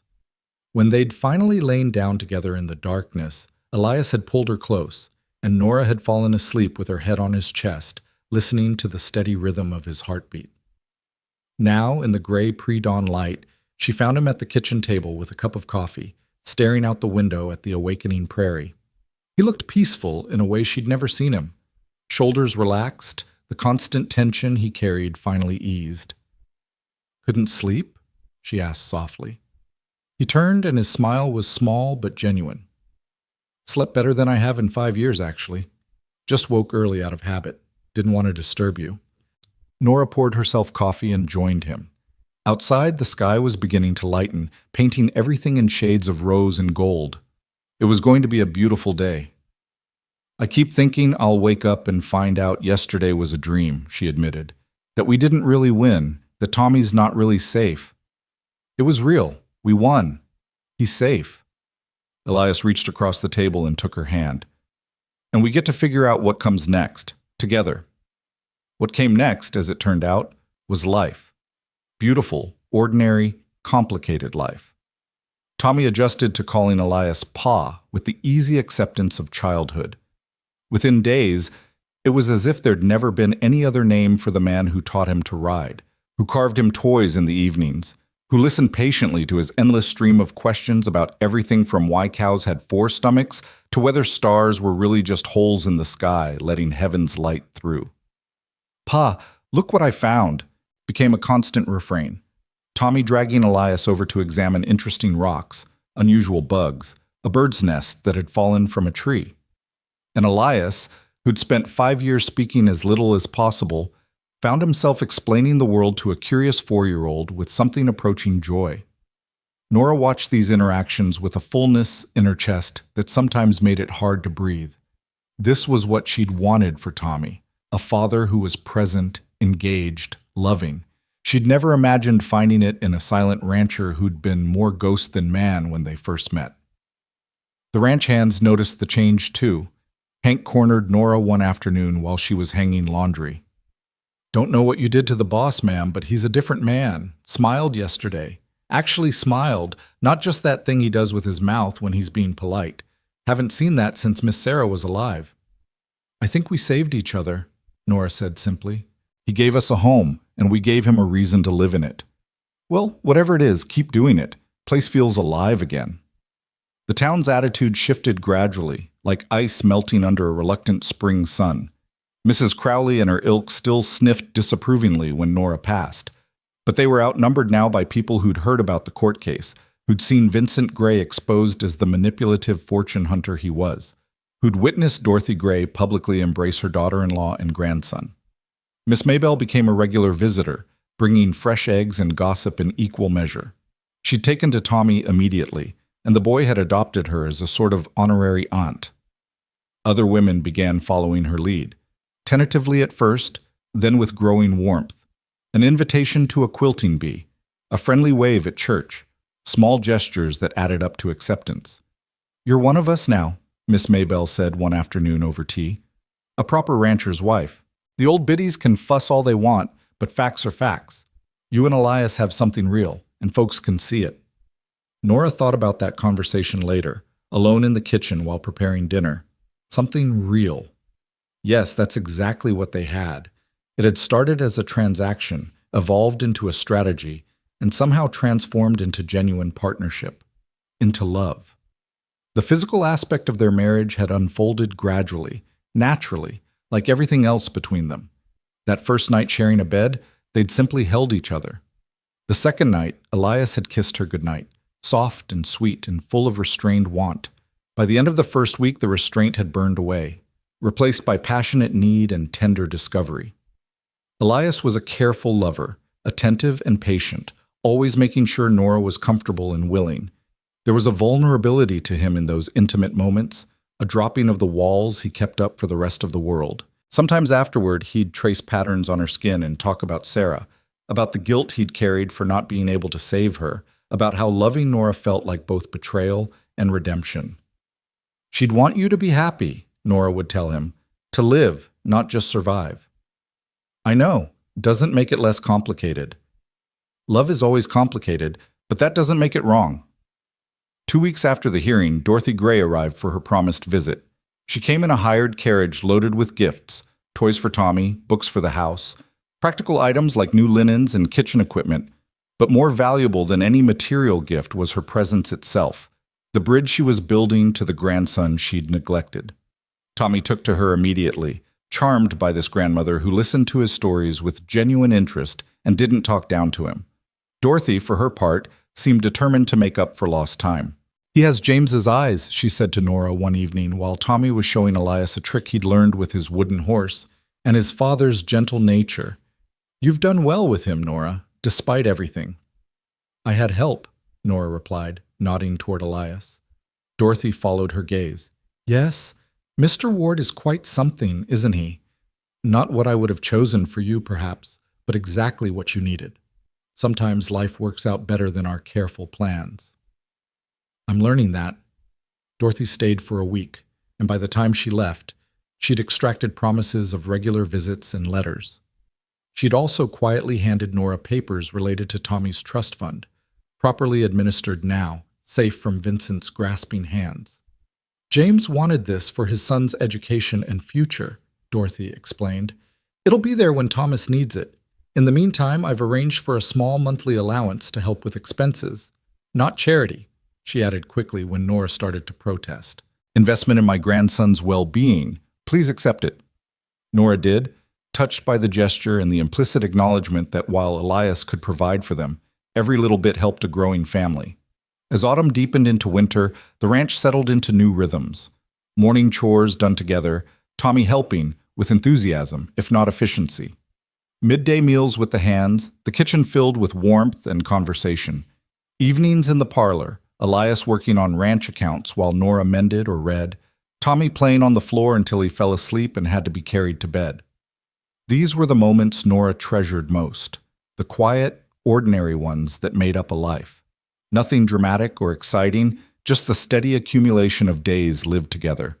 Shared glances across the dinner table, Elias's hand finding hers while they sat on the porch, Tommy's laughter echoing through the house. But not everything was peaceful. Winter brought its own challenges. In late November, a storm rolled in with unexpected fury, bringing snow and wind that howled like demons around the house. The cattle had to be moved to shelter, the horses secured in the barn.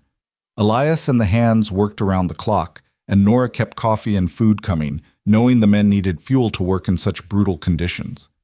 On the second night of the storm, Elias came in half frozen, his face gray with exhaustion. Nora had hot water ready, strong coffee, a plate of stew that he ate mechanically while she removed his boots. "Lost 3 head," he said flatly. "Found them too late. The cold got them." "I'm sorry." Nora knelt before him, rubbing feeling back into his feet. "How are the others?" "Safe now, but if this keeps up—" He stopped, his jaw tight with worry. "It won't. Storm will break tomorrow, you'll see." "You a fortune teller now?" "No, just stubborn. And I refuse to believe we survived everything we did just to lose the ranch to weather." That got a ghost of a smile from him. "Your stubbornness might be my favorite thing about you." "Just one of many excellent qualities," Nora replied, standing to kiss his forehead. "Now finish eating and get some sleep. You're no good to anyone exhausted." The storm did break the next day, and the damage, while real, was manageable. 3 cattle lost was painful, but not devastating. The rest of the herd had survived, and as the sun emerged to glitter on snow-covered prairie, Elias allowed himself to breathe again. "We'll rebuild what we lost come spring," he told the hands, "and we'll be smarter next time. Build better shelters, plan better. We learn and adapt. That's how we survive." It was a philosophy that applied to more than just ranching, Nora thought. They'd all been learning and adapting, taking the broken pieces of their pasts and building something new. Christmas came quietly. Dorothy sent gifts by post, and Miss Maybelle organized a small gathering at the ranch with neighboring families. It was Nora's first real Christmas in years. The previous one had been marked by fresh grief and desperate poverty. Now she had a home decorated with pine boughs, a tree that Tommy had helped choose and decorate, and more food than they could possibly eat. Elias gave Tommy a leather holster with a wooden gun he'd carved himself, child-sized and perfect for the boys' endless games of cowboys and outlaws. He gave Nora a cameo brooch that had belonged to his mother, presented awkwardly but with clear intention. "Figure you should have something that's just yours," he said. "Something that says you belong to this family, this place." Nora's gift to him was simpler but just as meaningful. A photograph of the three of them, taken by a traveling photographer who'd come through town the previous month. In the image, Elias stood with his hand on Tommy's shoulder while Nora leaned into his side. They looked, Nora thought, like exactly what they were, a family. Elias stared at the photograph for a long time, his expression working through emotions he couldn't name. Finally, he set it on the mantel, right next to Sarah's picture, not replacing it, but joining it. "Both parts of my life," he said quietly. "Past and present. Grief and joy. I need both to be whole." Nora understood. She still wore James's ring on a chain around her neck, still thought of him with love and sadness. The dead didn't need to be forgotten for the living to be honored. That night, after Tommy was asleep and the house was quiet, Elias and Nora made love slowly, tenderly, and afterward lay tangled together in the darkness. "Never thought I'd have this again," Elias murmured against her hair. "A family, a home that feels alive, someone to wake up to." "Neither did I. Guess we're both lucky. More than lucky. Blessed." It was the first time Nora had heard him use that word, and it filled her with quiet joy. Winter gave way to spring with the usual prairie drama. Sudden thaws followed by late freezes, mud that sucked at boots and wagon wheels, the gradual greening of grass and emergence of wildflowers. The ranch came alive with new calves and foals, and Tommy appointed himself official helper, much to everyone's amusement. In March, Nora realized she'd missed her monthly courses. At first, she told herself it was stress or the change of seasons or any number of things. But when the nausea started and her breasts became tender, she couldn't deny the truth. She was pregnant. The realization filled her with equal parts joy and terror. She'd been pregnant once before, with Tommy, and that pregnancy had been normal and easy. But she'd also watched Sarah's story through Elias's grief-stricken recounting, 2 pregnancies that ended in tragedy. A woman who died trying to bring new life into the world. For 3 days, Nora kept the knowledge to herself, warring with fear and hope. Finally, she told Miss Maybelle, who'd become her closest confidant. "Oh, honey, that's wonderful news," Miss Maybelle exclaimed, then saw Nora's expression. "Unless it's not? Are you not happy?" "I'm terrified," Nora admitted. "What if something goes wrong? What if I can't carry to term? Or if the birth goes badly? Or Elias lost everything the last time. I can't do that to him again." "Now you listen to me." Miss Maybelle took Nora's hands firmly. "You're not Sarah. Every pregnancy is different, and modern medicine has come a long way. We'll get you to a proper doctor, make sure everything's monitored. But you can't live in fear of what might happen. You'll drive yourself mad." "I know. I need to tell Elias, and I don't know how. How do I tell him I'm carrying his child when the last time—" "You tell him straight. Give him credit for being strong enough to handle it. That man has been through hell and come out the other side. He can handle joy too, even if it comes with fear attached." So that evening, after Tommy was in bed and Elias was going over the ranch books, Nora approached him with her heart in her throat. "Elias, I need to tell you something." He looked up, immediately alert to the seriousness in her tone. "What's wrong?" "Nothing's wrong. At least, I hope it's not wrong. She took a breath. I'm pregnant. About 2 months along, I think. The color drained from Elias's face. For a long moment, he just stared at her, and Nora's heart sank. This was what she'd feared, that the news would bring back all his trauma, all his loss. Then he stood, crossed to her, and pulled her into his arms with desperate intensity. You're pregnant, he repeated, his voice muffled against her hair. We're going to have a baby. Yes. Is this okay? I know after what happened with Sarah. Don't. Elias pulled back enough to cup her face in his hands. Don't compare this to that. This is different. You're different. We're different. And yes, I'm scared half to death, but I'm also... His voice cracked. I'm happy, Nora. Terrified and happy, and I can't believe we get this chance. Relief flooded through her. I was so afraid you'd... I won't lie and say I'm not worried. The memories are there, and they're hard. But this baby, our baby, deserves better than a father paralyzed by fear, so we'll be careful, we'll get good medical care, and we'll hope. That's all we can do. Hope, Nora repeated. I can do that. They told Tommy a few days later, and his reaction was pure, uncomplicated joy. A baby? A real baby? That I can play with? Eventually, Nora said, laughing. Babies are very small at first. They mostly just eat and sleep. That's boring. When will it be fun? In a few years. Tommy considered this. Okay, but it better be a good baby, not a crying one. All babies cry, son, Elias said, his hand resting protectively on Nora's still flat stomach. It's how they talk. Then I'll teach it to talk right, with words. As spring progressed into summer, Nora's pregnancy became visible. Her body changed, swelling with new life, and Elias was almost comically protective. He wouldn't let her lift anything heavy, insisted she rest more than she wanted, and watched her constantly for any sign of distress. I'm pregnant, not made of glass, Nora finally said after he'd forbidden her from hanging laundry. Women work right up until they give birth. Not my wife, they don't. Elias Ward, if you wrap me in cotton wool, I'll go mad. I need to feel useful. They compromised. Nora could do lighter tasks, but nothing that required lifting or strenuous effort. It chafed, but she understood his fear. And honestly, as her belly grew larger and her energy waned, she appreciated not having to do everything she'd done before. Dorothy visited twice during the pregnancy, fussing over Nora and making lists of everything the baby would need. She'd arranged for a proper doctor from Guthrie to attend the birth, paying his fee without being asked. My grandchild will have the best care available, she said firmly. I've already lost too much. I won't risk losing more. The baby arrived on October evening, just as the prairie was settling into autumn's golden light. Nora's labor started mid-afternoon with a low backache that gradually intensified into contractions. By evening, they were regular and strong, and Miss Maybelle, who'd attended dozens of births, sent Hank racing to fetch the doctor. Elias was a wreck. He paced outside the bedroom, his face gray with barely controlled panic. While inside, Nora labored with Miss Maybelle's steady encouragement. You're doing fine, honey. Just breathe through it. That's right. The doctor will be here soon. But the baby had other ideas. The doctor arrived just in time to catch a squalling, red-faced infant who entered the world angry and loud. A good sign, Miss Maybelle said. Strong lungs meant strong life.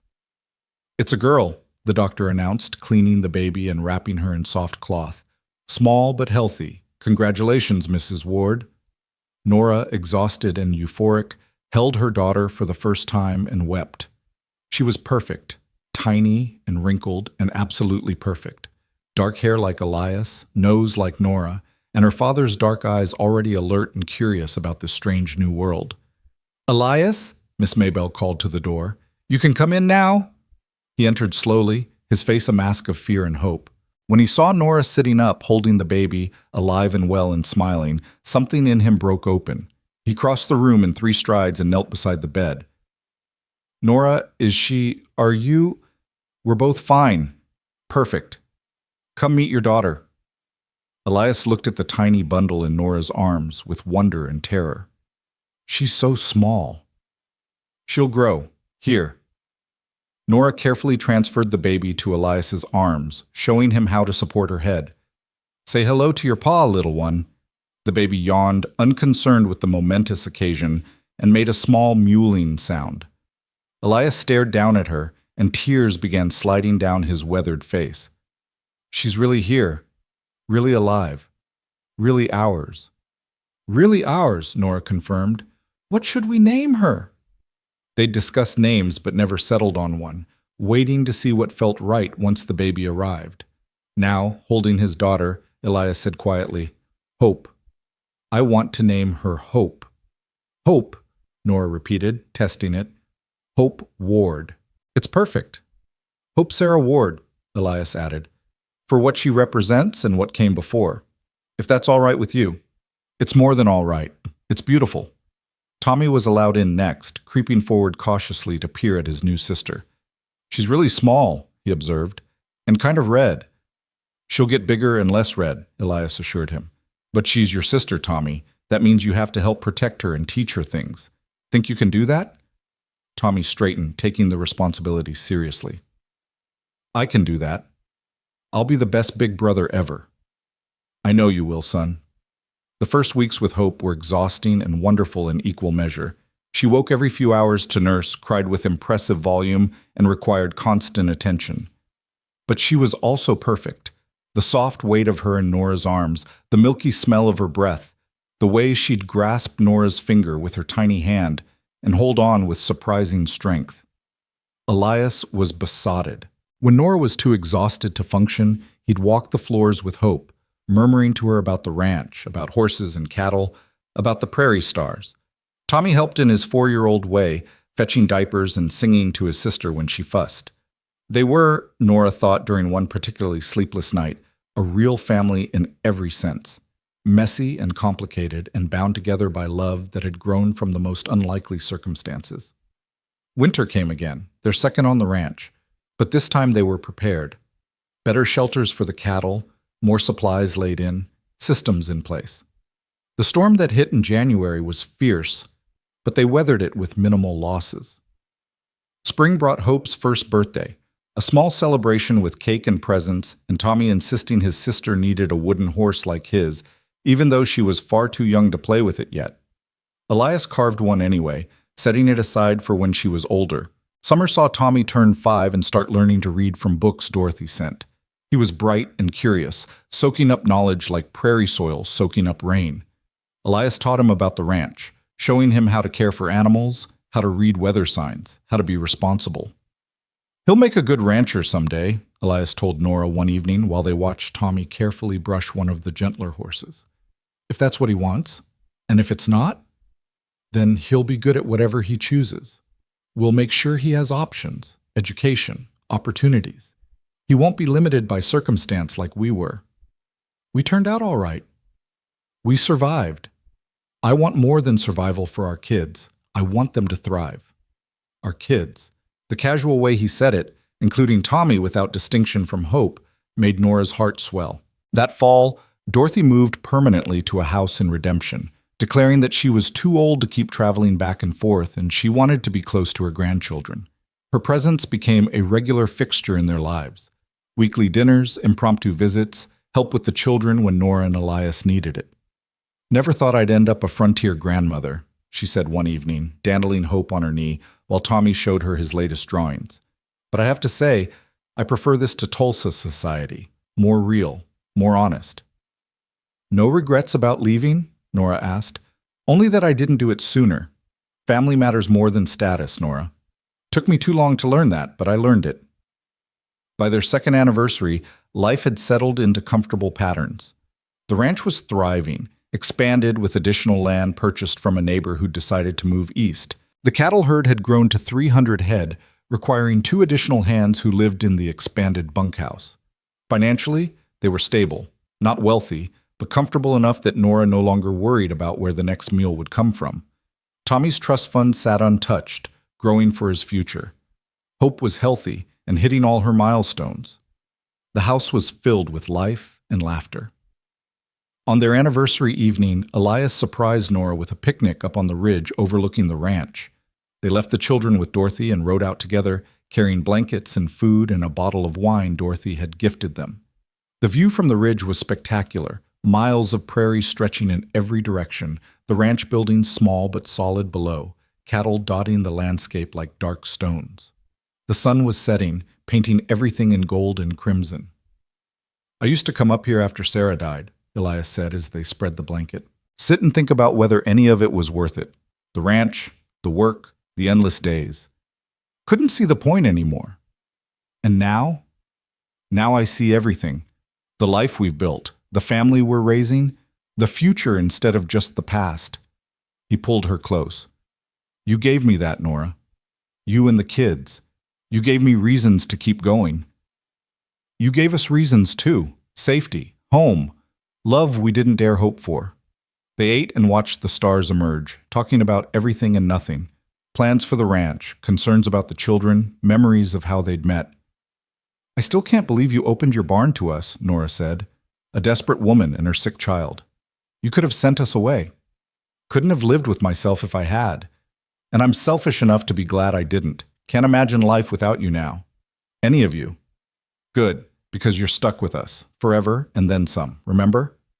Forever and then some," Elias agreed, kissing her softly. As full darkness fell and they prepared to head back, Nora looked out over the ranch one more time. Somewhere down there their children slept safely.